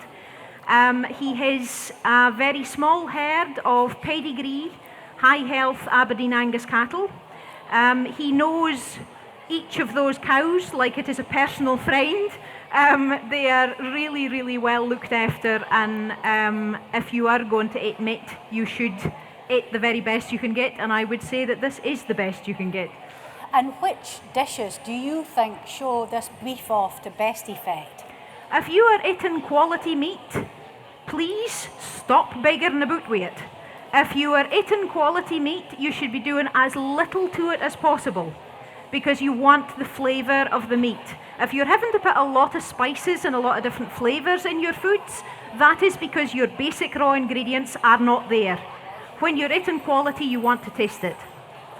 What I'm going to be doing for you today is just a very, very simple Italian tagliata, which is basically just a pan-fried steak, very quickly, sliced up and served with some salad and some parmesan, and it's just about the flavour of the meat and the cooking of the meat.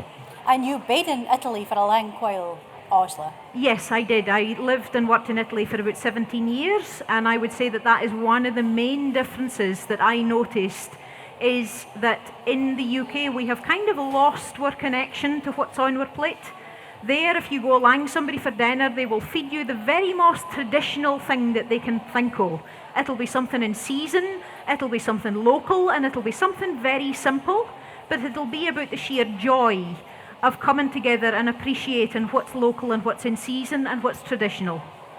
Well, Osla, you've produced a beautiful short film about your dad's Aberdeen Angus herd, so let's see that now. Yeah.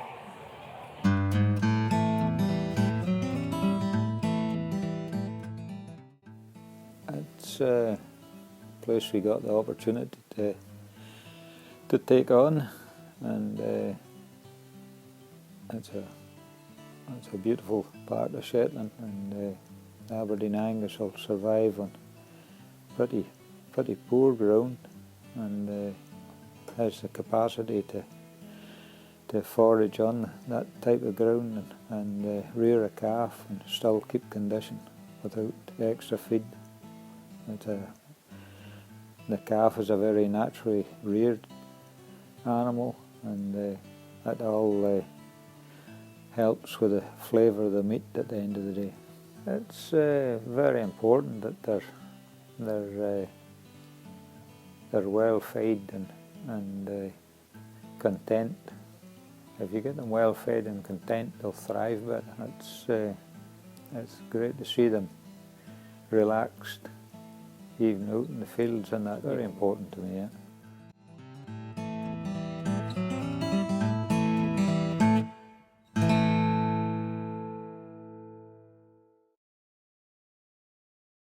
Fraser is there with his Coleswick cattle. Osla, you're serving the steak that your dad has produced today.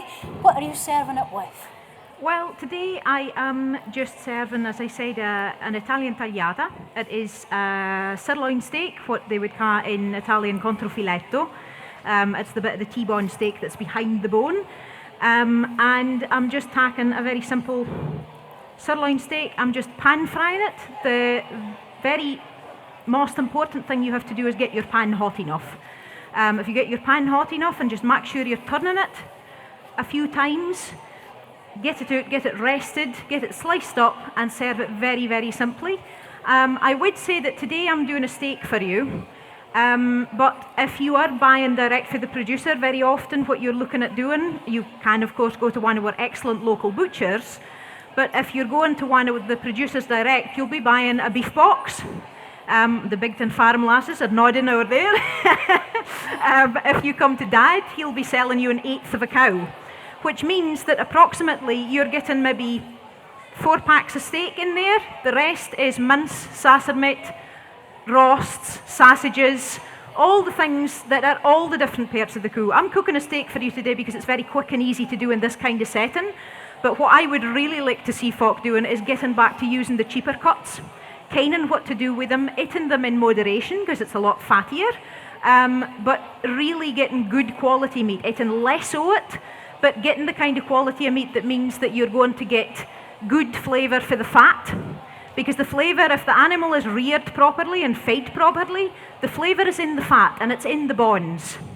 Your fast grown commercial intensive meat has flavour in the meat, but once you get to the fat or the bones, it really doesn't taste too much.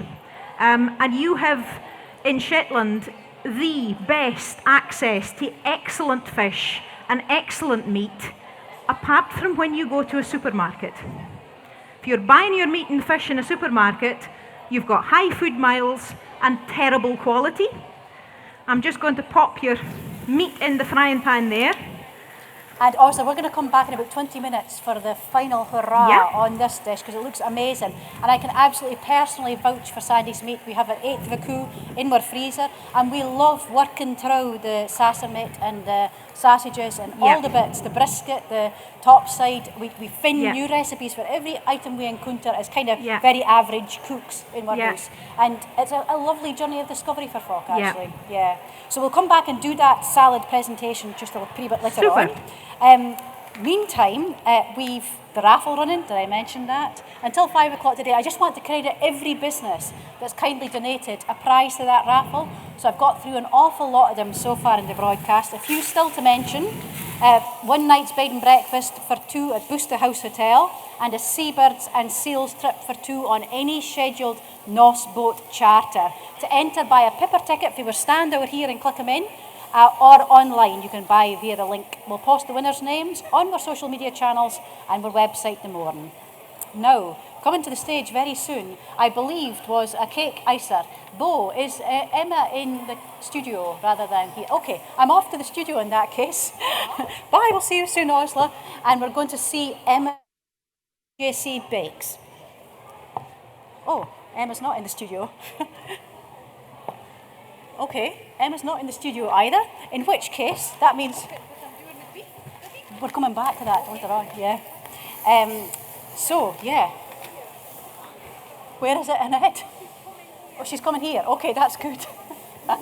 Right, well, Emma's on her way over here. So Emma is one of our micro members. So she's brand new to Shetland Food and Drink, really excitingly. And she is going to show us how to ice, first of all, and finally to decorate a cake today. So we're really looking forward to seeing the secrets to how she does what she does, because if you check out her Instagram account, the creations are absolutely beautiful. Very kind of sculptural, abstract cake decorating. So quite a sight to behold. Has anybody in the audience got anything they would like to say about anything today, or comment on, questions? Nothing. No, we'll just get straight to Emma in that case. That's great. Looking good already before we even start. Lots of equipment there. I know. Ready to go. Nice to see you, Emma. Nice to see you too. Now you're an athlete, which is just as well. The speed at which we're having to run around the stage today. Right. I'll let you get settled in. Perfect. And then just pop that just over there. So I'm just going to be demoing how I kind of actually ice my cakes. Yes. So this is my kind of raspberry and pistachio cake. Yep. So I use a Swiss meringue buttercream. I just find it's a little bit less kind of sickly sweet, and it's like smoother to work with as well. So I've got my meringue buttercream in here, and I'm basically just going to pipe up kind of a line around the cake. Looks amazing. And we just keep going all the way up. Wow, what speed, Emma. Speedy not only on an athletics track. And we just keep going. I'll kind of show you. Wow, just we're going to go right the way up to the top then. Yeah. Are we? Yeah. Amazing. I'm looking forward to hearing all about Emma's business, which is quite a new one actually. Yeah, I only started like last year. Kind of lockdown, I had a bit more time to kind of just do a bit of baking. I've always baked from like a young age. But yeah, this is kind of just grown arms and legs since last year. Excellent. It's really taken off, isn't it? Very Yeah. popular. Yeah. Lots of social media followers.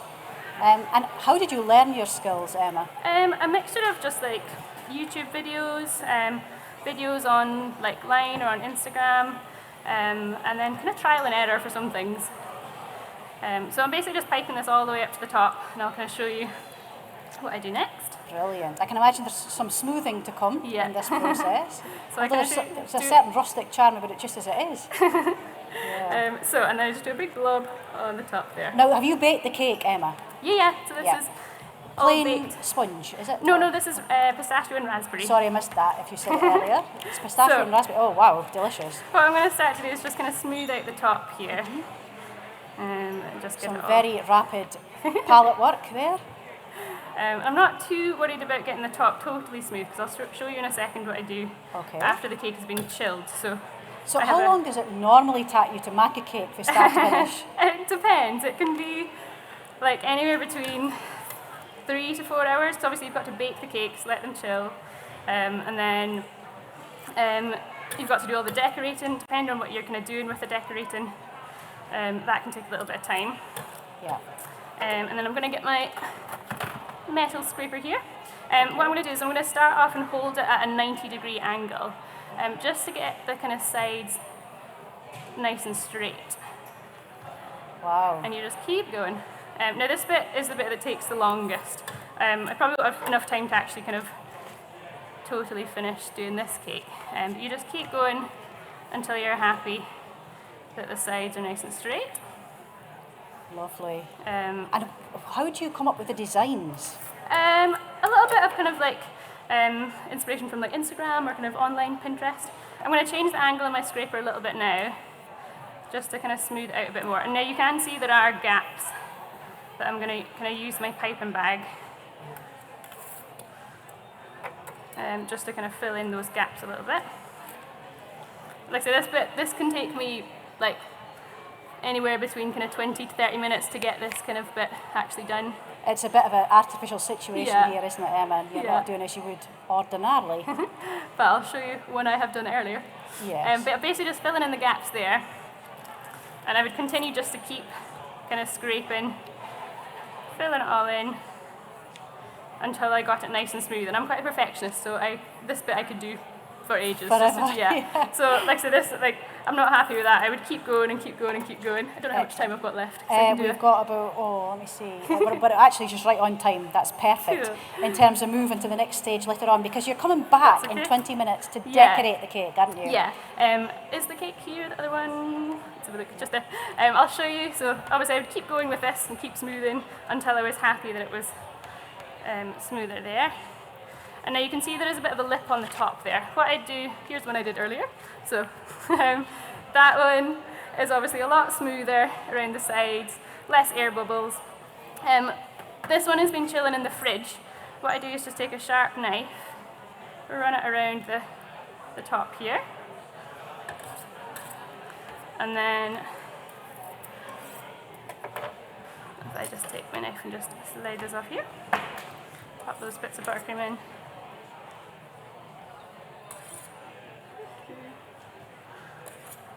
And then what I do with my scraper then, give it a little clean.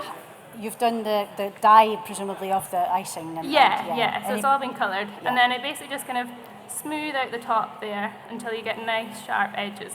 Or sometimes I might leave it with like a rustic kind of edge.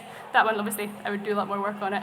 I suppose it depends what your client wants. If you want a rustic look or something. Depending on the theme. Yeah.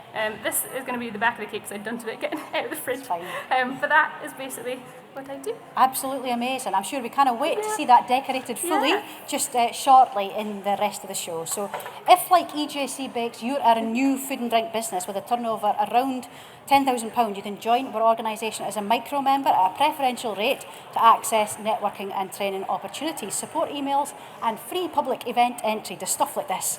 There's a one-click joining form at tasteofshetland.com. That was absolutely brilliant. Thank you very much. We'll come back to both very soon. Meantime, I'm just going to pop over to see, I hope, one of the Budge sisters in the studio. See you in a second.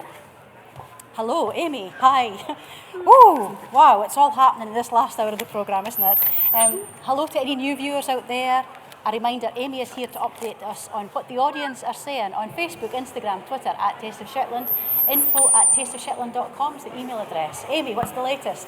Well, we've had some good comments about everybody loving the traditional music that's been on, and folk has been loving the traditional knitwear that everybody's wearing as well. Great to see some fair alganzis and some yoke cardigans on show. It's amazing the things folk pick up on. Are you getting a sense of why folk are watching Faye?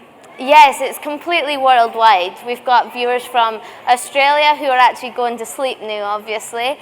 And we've had ones for the Netherlands and also all around Britain, for Scotland, Wales, England. And is there any questions that folk are asking, or are they feeling confident with everything that's... Not many. They're just loving the cooking demonstrations. And I think hopefully they're loving the different stalls on show as well. So have you had a chance to go and have a look around, Amy? Yes, I have, and I've bought myself some Walsa made chili sauce. So I love that. Yeah, it's great, isn't it? With scallops and all sorts of things. Yeah, very versatile product. And have you been to the Taste of Shetland trailer, which is parked outside the main Clickerman entrance? Yes, that's brilliant. I love the trailer, and it was great that the Shetland Young Farmers got involved with it. We had a fish wrap from there, so that was delicious. Was that the haddock goujons in the wrap? That's right, yes. Lovely. So Frankie's Fish and Chips, world-renowned fish and chip shop in Bray. Previous winner, I think, Fish and Chip Shop of the Year awards for Scotland, if not further afield. They have hired the trailer for the day as a bit of a pilot, as a member business hire. We're also going to offer community hires to groups across Shetland and further afield if required. From January next year, we've got a number of bits of paperwork and management processes to get in place before we start hiring to the public. But it's a facility that folk can book, and it's equipped with a kitchen, all that you would need to run a pop-up restaurant, retail experience, a demonstration of some sort, or if you wanted to run educational offerings like courses in simple food and drink preparation and cookery. That trailer is available. Tasteofshetland.com has an email address which you can ask about trailer hire from. So thank you both to Amy and to your sister Kirsty for an amazing day's audience updates. You must have been rushed off your feet. Yes, it's been a very busy day, but very enjoyable, and glad to see all the local businesses on show. And you've been helping out Jane, the roving reporter, and Liz on camera as well. So hopefully you've had a chance to kind of experience the feel of the in-person event as well as the online. Yes, it's been great to see so many folk here again, loving the local produce. Brilliant, thanks so much, Amy. Now, there's just time to still enter the Taste of Shetland online quiz. So you can answer 10 questions there about Shetland food products, and those with the most correct answers will be entered into a virtual hat, and a winner will be drawn at 5 to 3 to receive a Taste of Shetland goodie bag. I'm going to head back into the kitchen again to see Osla once more. There we go, Osla, here we are again. Lovely to be back. Now, we missed your cookery bit slightly because of changes in the stage. Tell us, how did the cookery It's actually perfect, because what I was doing while the cake decoration was going on is I was just frying off the steak really quite high temperature and turned it over 3-4 times. It's now had just enough time to rest properly.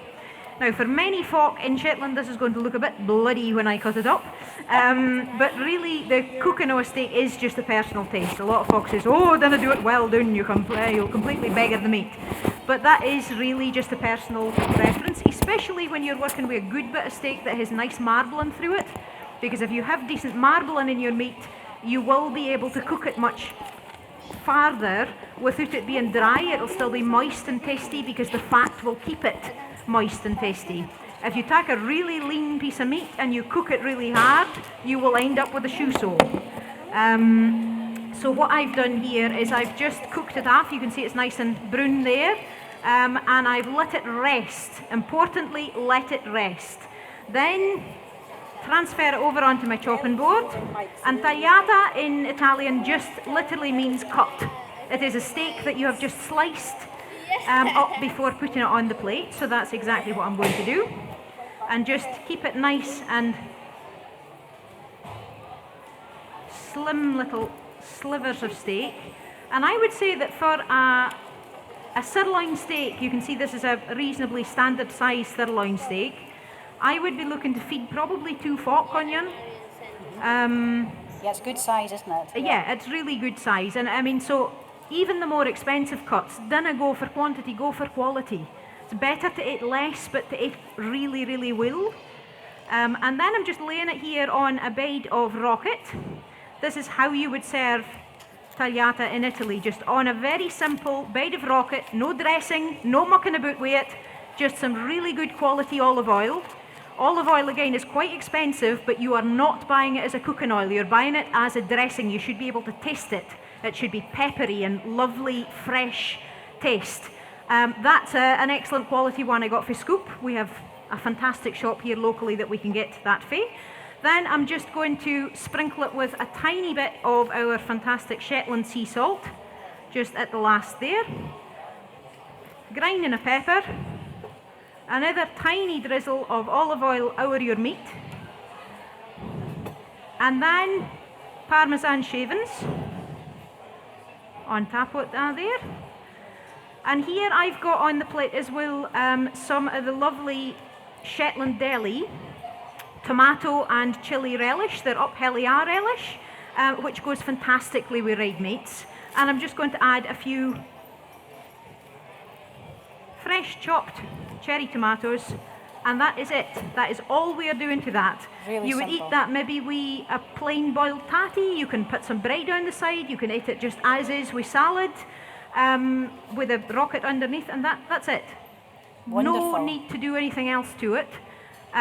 Cooking really isn't about making it all fancy and beautiful. That has its place and it can be lovely, but if you're working with good ingredients, keep it simple. Excellent. Well, proof of the pudding and all that, Osla's steak is going to zoom over to the tasting table, so you can try it for yourself. Again, just you can queue patiently on that. Then our team will hand out tasters to as many folk as we can stretch to. Thank you very much indeed you're for that, very welcome. Osla. Please, Until go next and eat. time. And that next time is really not far away, Osla, Not because far away. can you guess whose voice this is in the Shetland Deli film? Shetland Kitchen Co. and the Shetland Deli range are proudly Pair to Cope Limited. We are a social enterprise offering skills development and supported employment for people with learning disabilities or autism. We believe everybody should have the opportunity to work. Meet Anna. I'm Anna Robertson from Wales. I like making stuff, soup for the buffets, and I like doing corn decks for the buffets. I like to make lots of chutneys like okra and tomato and chilli, and thyme and onion. Muckleflugga Piccalilli is one of Shetland Deli's most iconic products. Here's a sneak peek behind the scenes at the hard work and good fun that go into making it.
Pied chutneys.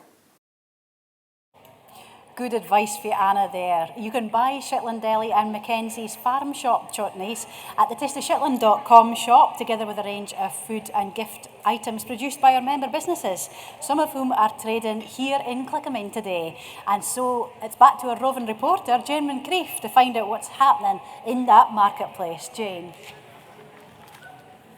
Thank you, Claire. Well, this is our last segment for the producers, and we have got Osla over here now. Running at high speed. I know, a quick dash across the Clickaman.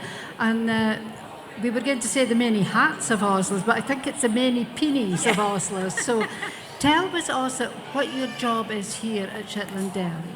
At Shetland Deli, I've just come into post with them a couple of months ago, and I'm working with them as their brand and marketing officer.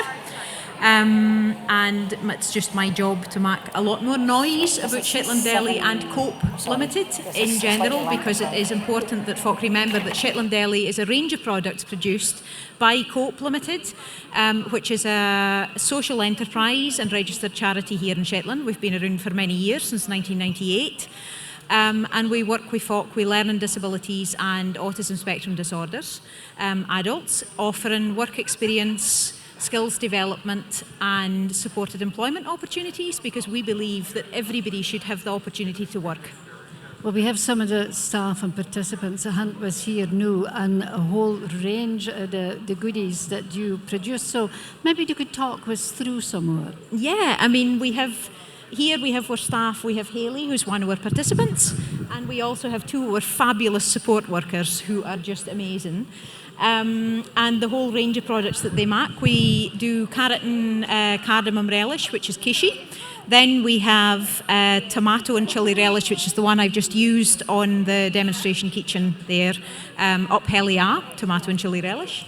Then we also have the perennial favourite tang, which is our onion marmalade, which coming up to the festive period now goes excellently with cheese. I love it, I have to say. Marvellous. And then the piccalilli that you just saw in the video there is one of our sort of core products. And again, it's marvellous with cheese, cold meats in a ploughman sandwich. It's really brilliant. That's a really nice, fresh, crunchy piccalilli. And then we also have our tushkar oatmeal stout chutney, and that is made with Lerwick Brewery's new Tushkar oatmeal stout. Johnny Sanderson has been working very hard on that, and it's a fantastic product. So is that a new product? That's a reasonably new. That's one of our newest one. Up Helia and Tushkar are the two ones that are reasonably new, and then we've got kishi, we've got our muckleflugga piccalilli, spiggy, which is our courgette relish, and the last one, can't you remember it? Tang, the onion marmalade. And that's the six projects that we do. Well, that I'm you impressed that it's minded as much as the rest. So on a day-to-day basis, what do you actually do? What's your job? Or my job personally? My job personally is actually just to make a lot of noise about what it is we do and why we are, and just remind locally and nationally that we're here for our social purpose. We make fabulous products. We have 5 different business areas, the Shetland Deli. We also have the Shetland Home Co, which is a Revolve registered second-hand store. We also have the Shetland Garden Co. We have the Shetland Kitchen Co, which is run for the Sam Kitchen as Shetland Deli, which does catering, sandwiches, buffets. If you're having an office event, it's a brilliant service for folk, obviously, to be able to socialise at the moment, but socialise safely. And then we also have the Shetland Soap Company. And do you just have to top your head how many participants there is? Yeah, we have at the moment about 30 participants and supported employees together. Participants are the folk that are doing work experience and skills development, but then we also have folk that have been with us for quite a while, and they've developed their skills, their confidence, and they're now able to actually just become regular everyday employees. Obviously they still need support, but they're on the payroll, and that's where 6 supported employees that we have. It's just fantastic. I that you are very much an ideas person, Osla. So are you cooking up anything new at the moment, do you think? Always new ideas, but they're top secret, Jane. No, I hate when folks say that. You're giving nothing away. So what's it? I mean, obviously, other producers have been saying that with COVID, things have turned a dip and they're starting to pick up again. What's the position for your company? Coop, like everywhere, has taken a massive hit with COVID. And at the moment, we're delighted to be back. We've got all our participants back in. We provide, through a service level agreement with SIC, we provide 100 work and placement sessions in the week, every week. And we are back up now to about 86% capacity. Which is fantastic, but it is something that has taken a lot of time. Folk are struggling with it, staff are struggling to get back into the rhythm, participants are struggling to realign with what they've been doing before and get back used to it again. And then, of course, as everybody, we're just struggling with the hit that the businesses have taken, because everything that we do is aimed at continuing our social purpose. But obviously, in order to do that, we have to make enough money. We get funding through the Shetland Charitable Trust, we get funding through our service level agreement with SIC, but more than 50% of what we run on is from the social enterprises, which is as phenomenal. If you know anything about social enterprise, it's phenomenal that we can generate that income, but we need the local support, and we need folk to keep coming and supporting what we do and remembering that we're here. Excellent. And I don't know if you had time today because you've been that busy, but how do you think it's been received at the fair today? The staff have been telling us they've been incredibly busy, much busier than we expected to be. So that's great that folk are feeling comfortable enough to come to an in-person event. It's really super to see folk out and about, and obviously we're a pair for wish. Everybody's still wearing their masks and. Yeah, I mean, I have to say it's been a great turnout today. Yeah. I don't know about online, it seems as if it's been really good. Yeah. Thank you very much. And before I go, I've just got to do a shout out to Melbourne. I've had a message for some of the Shetlanders there that have been spending their Saturday night with a period dram watching with. So thanks to you all and all the rest of the Shetland diaspora online. And that's it for me. That, Jane, and for all your reporting throughout today's show, and hope you can finally get something to eat yourself now at this point. You're watching the Taste of Shetland Festival 2021. My name's Claire White. I'm manager of Shetland Food and Drink Limited. Coming up in the next half hour, the Shetland Distillery Company launches their 2021 festive gin on air, and we announce was our online quiz Taste of Shetland goodie bag winner. There's still just time to enter that in for food and drink raffle, but be quick because it closes at 5 o'clock. Emma Lisk of EJC Bakes, welcome back. This looks like a really good fun cake making we're about to enter into. So I've gone with kind of autumnal colour themes. I'm going to start and just do a few kind of bits of decoration on the cake. So I'm going to go for a kind of a watercolory type effect. So basically there's no right or wrong way to do this. You kind of just smoosh bits on, and then I'm going to use my scraper. The speed you work always amazes me, Emma. Just stunning. But no, I always end up getting buttercream everywhere. And how many of these cakes do you produce typically in, say, a year? I don't know, I'm trying not to take on as much because I don't actually work full time as a cake decorator. So yeah, I'm trying to try and get a better balance. I'm basically just going to smooth this out here, just so it's kind of a bit more of a watercolory effect. Like I said, there's no right or wrong way to do this. Smooth that out, and then I'm going to get this kind of more reddy kind of tone here. And with this, I quite like kind of the abstract effect, so I'll kind of do lines and kind of a few kind of textures and things on the cake, just where I think it might look good. And do you like it when a client comes to you with a very clear idea of what they're wanting, or do you prefer to free-rein? I quite like to have like creative control sometimes. Just like I said, just doing something different. But some people might come to me and say that, oh, their favourite colour is purple, so I'll make sure there's obviously purple in the cake. Or they might send me a picture that they've seen someone else do online. But I try not to kind of just copy like, exactly, because I'd rather kind of put my own spin on it. So I'll just do a few blobs here and there. And what's the most unusual commission you've ever done? Trying to think. I got asked to make a frog in dungarees on top of a cake. That was an interesting one, isn't it? In a kind of a pond. I'm going to use this other colour here and then just do a few kind of like dabs of kind of texture here and there. Basically it's amazing to see this in kind of 2 dimensions, and then when you spin it, it just transforms the look of it, doesn't it? So just doing a few bits of texture here and there, just adding a few different colours, and then I'll add the flowers on after that. And that's kind of your trademark, would you say? Yeah, I quite like using flowers on cakes. It just adds an extra element to it. So I've been to Stems this morning and picked up these ones, and I thought kind of autumnal colours would be quite nice. Lovely, very appropriate for a yeah, October festival. Yeah, that's what I kind of thought. So another great local shop, Stems, actually. Yeah, I'm in there almost every week, so yeah. He must be sick of me by now. But no, and he's always good at kind of coming with different kind of types of flowers. You do need to be careful though with flowers, like some of them are actually toxic, so things like Gypsophila and hydrangeas are actually toxic, so I tend not to use them on cakes. But when I am putting flowers on cakes, what I do is I get a bit of kind of floral tape and then just tear off a bit. And I'll do it on this rose here. You pop it on and then you pull it tight so it creates a kind of a seal, and this is kind of like wax paper tape. And you spin it around. And that means you can poke it right in, and it's it's a bit more food safe that way. Yeah. So I'm gonna the good thing about cakes, you can also have a back and a front. This bit I'm going to use as the front and hide this little dent here when I took out the fridge. I think you're a perfectionist there, because it looks absolutely gorgeous. Definitely a perfectionist. Dimple or no dimple. And I'm just going to kind of arrange the flowers on the cake. And we'll kind of see where I kind of want them to go. Maybe do one in there. And do your cakes sometimes arise for the flowers? Did the flowers give you the idea? Yeah, sometimes. So like the colours and things. With this flower as well, the stem was a bit more delicate, so I've actually put a bit of floral wire and then taped it. But yeah, so it depends. So sometimes Stephen will have a couple of different flowers in the shop that I'll want to kind of try. And then that might be the kind of style of the design.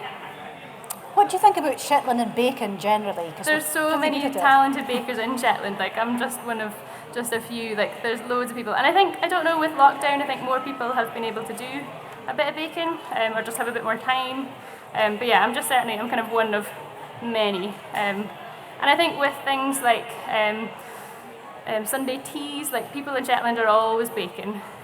So there's lots of talented bakers. And is pistachio and raspberry one of your favourite cake flavours? Yeah, it's actually kind of a newer flavour. I made it for my friend's wedding and really, really liked it. So this one is actually a Belgian chocolate cake though.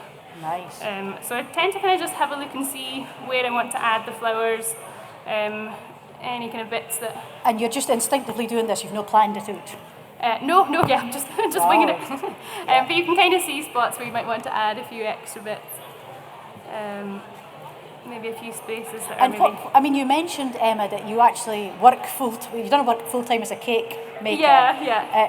Where do you see your business going for here? I would love to have maybe like a studio or something sometime. I don't know, I'll just kind of see how it goes. Yeah. Or something like, not a cafe, but like a kind of studio that I could do my decorating or kind of like do classes or something. Well, it's a great spectator sport, I would say. Yeah. Everybody's rapt attention at the moment. Looking at the creation. I think I'm just going to do one more here, and then what I'm going to do is add a little bit of edible gold leaf to finish. So that's the kind of cake there. And then this is edible gold leaf. So you can basically just add in a couple of touches of that. It just adds a little bit of extra kind of dimension and kind of an element to it there. It's quite expensive though, so I try not to use too much. How much would a pre-square cost? For just the single square on its own, not sure, but this like pack here cost me £30. Wow, okay. So, yeah. it's so quite to be expensive. used sparingly. Yeah. So no, it's fairly expensive stuff, but it can just add a little bit of extra something to a cake. And it's so celebratory, isn't it? Yeah, that's the thing. It's something special as well. Yeah. You can also get silver leaf as well, so you can get edible silver leaf there. And you tend to get booked up, years ahead of time, or months at What least. I did is I'm at the moment just doing like 2 months in advance, like because this isn't my full-time job. I just don't know what my schedule will be like that far in advance. So 2 months is kind of where I'm at the moment, but it might be, for wedding cakes and things, I'll probably do around about 6 months notice for that. There we go, just add in a few little extra bits. And I think that's pretty good. A round of applause for Emma, I think. There we go. Absolutely gorgeous. Thank you so much for sharing all your creative skills with us, Emma. A real natural talent. And I don't know if this one is going to the tasting table. Yeah. So we've got Look the at Belgian that. chocolate and then the pistachio and raspberry should be at the tasting table now, I think. But Fantastic. I don't know if it's been cooked up yet. Get yourself over there and get a piece of that. It looks absolutely delicious. And if you like the sound of those cakes, then do check out the interactive Shetland Food and Drink Guide on our website, because you can plan a patisserie pilgrimage using it. It's now approaching that time on a Saturday when thoughts turn to an evening beverage or two, and Shetland Gin is top of many folks' lists of tipples. So to hear all about it and about a special festive gin launch, let's head north. Hi, my name's Debbie Strang and I'm one of the co-founders of the UK's most northerly distillery in Unst in Shetland. And it's a little chilly here in this October morning, but delighted to be able to speak to you as part of the Taste of Shetland event that is happening this year, both virtually and face-to-face, which we're really excited about in both ways. Virtually, so we can speak to everybody across the world and share the excitement about everything that's good. for food and drink in Shetland, but also getting back face to face, seeing people, letting them taste our gin and seeing what their thoughts are, getting that feedback and just getting the chat really with our potential customers. We have got Elsie, our still, our 100-litre still, humming away in the background, distilling our original gin, and that's where it all started 7 years ago when we decided at what was the old RAF supply squadron, that's where I'm standing at the moment, we would look to put in the UK's most northerly gin distillery. That hasn't been an easy task with the extra challenges. Shetland is at 60 degrees north, so we are closer to Norway than we are mainland Shetland. So everything has additional challenges to bring everything in. But what we can do is source botanicals locally. So for gin, a botanical can be anything from a seed to a leaf to a piece of bark to almost anything. And when we were deciding on our first gin, we went to the people that knew on island what grows locally. What is it that we can add to make our gin very special? And a lovely lady called Sarah McBurney from Unst came up with apple mint. And we first smelt it when she'd had some dried in a jam jar in her kitchen, and she just unscrewed the lid and went, smell that. And it was that aroma, that sweet mint that we went, that should be in our very first gin. And I still get that reaction now when people come to the distillery to do a tour. We are open every day. Please book online. Come and see us if you can. We do that. We will unscrew the top of our botanicals and you get that same reaction. So apple mint, a sweet mint. It's not got that harshness.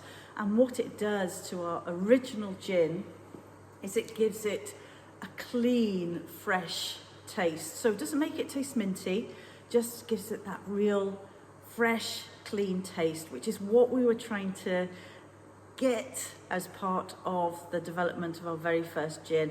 And it comes in our beautiful shaded bottles, our original, the Shetland blue from the Shetland flag, a really, really popular, a really good gin that's still juniper up front, great gin to taste. And the serve with that will be a slice of pink grapefruit.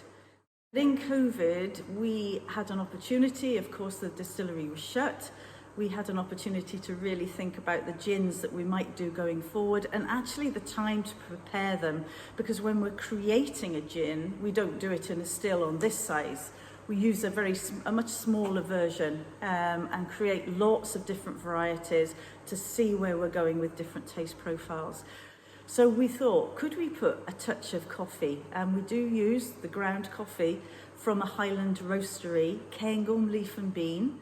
We've only done 500 of these bottles and it was released just over a month ago, so selling well and usually only available from the distillery. And to my mind, when you nose a gin, because you can do that, when you've just poured it neat, do that with any gin, just take a wee nose, don't sort of put your nose in and take a big sniff. You just sort of waft it past and maybe close your eyes so that you can really think about the aroma and what you're nosing.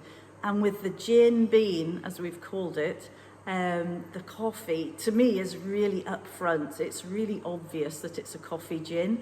And then when you put the tonic in, it's still a gin and tonic because a gin still has to have the juniper up front. But there's that hint of coffee, and then on the finish, it's coffee again. So clever, so exciting, this gin. This is our third that we've brought out in 2021, is our Lemon Fest. Now, we've gone very festive from the label. As you can see it, we've put the lemons on there. We've added a touch of star anise, just to give it that little bit sparkle for Christmas. So I hope that's just given you just a taste of what we're about at the Saxavord Distillery and Shetland Real Gin. We'd love to see you. Come and visit us sometime. Come and take the full tour. Come and see what we're up to. But in the meantime, maybe order the gin and have a wee taste and be brought to the islands through the taste of our gin. So just for Taste of Shetland, we're going to have a code running. It's just going to be Taste 21.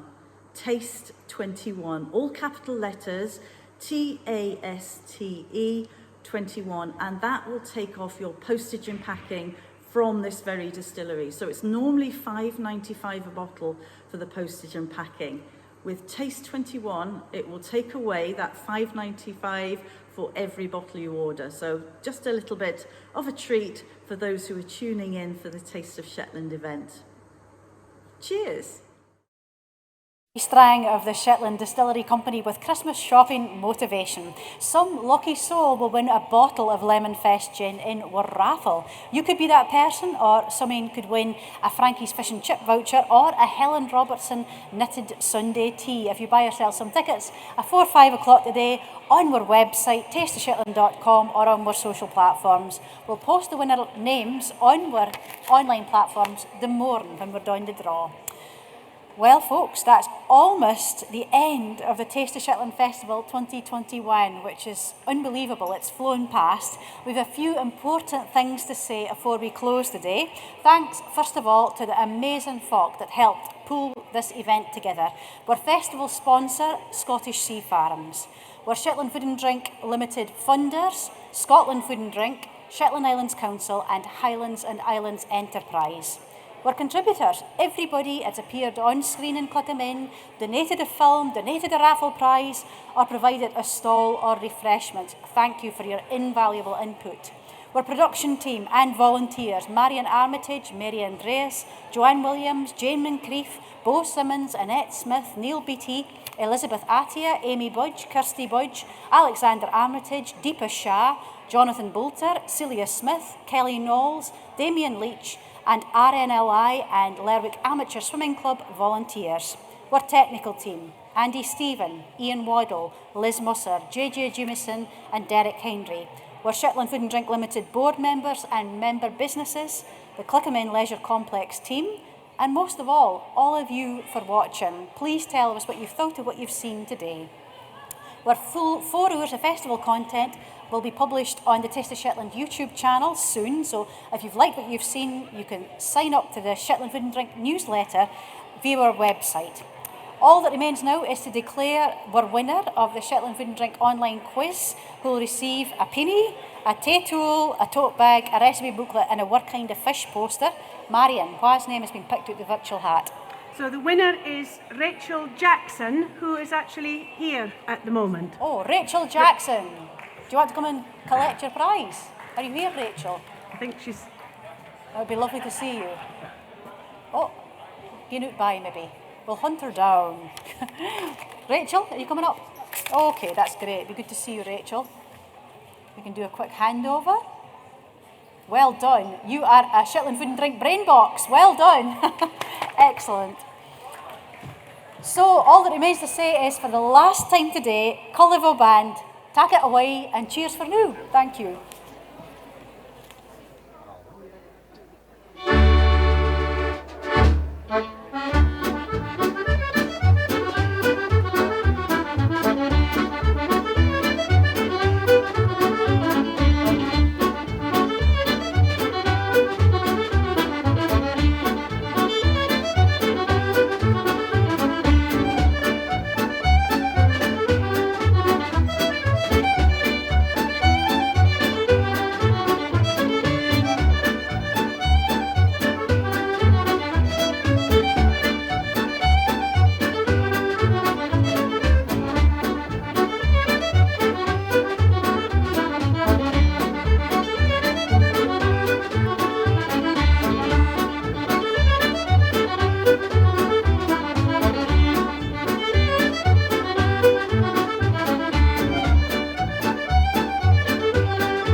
Are you guys playing any more? No, that's we.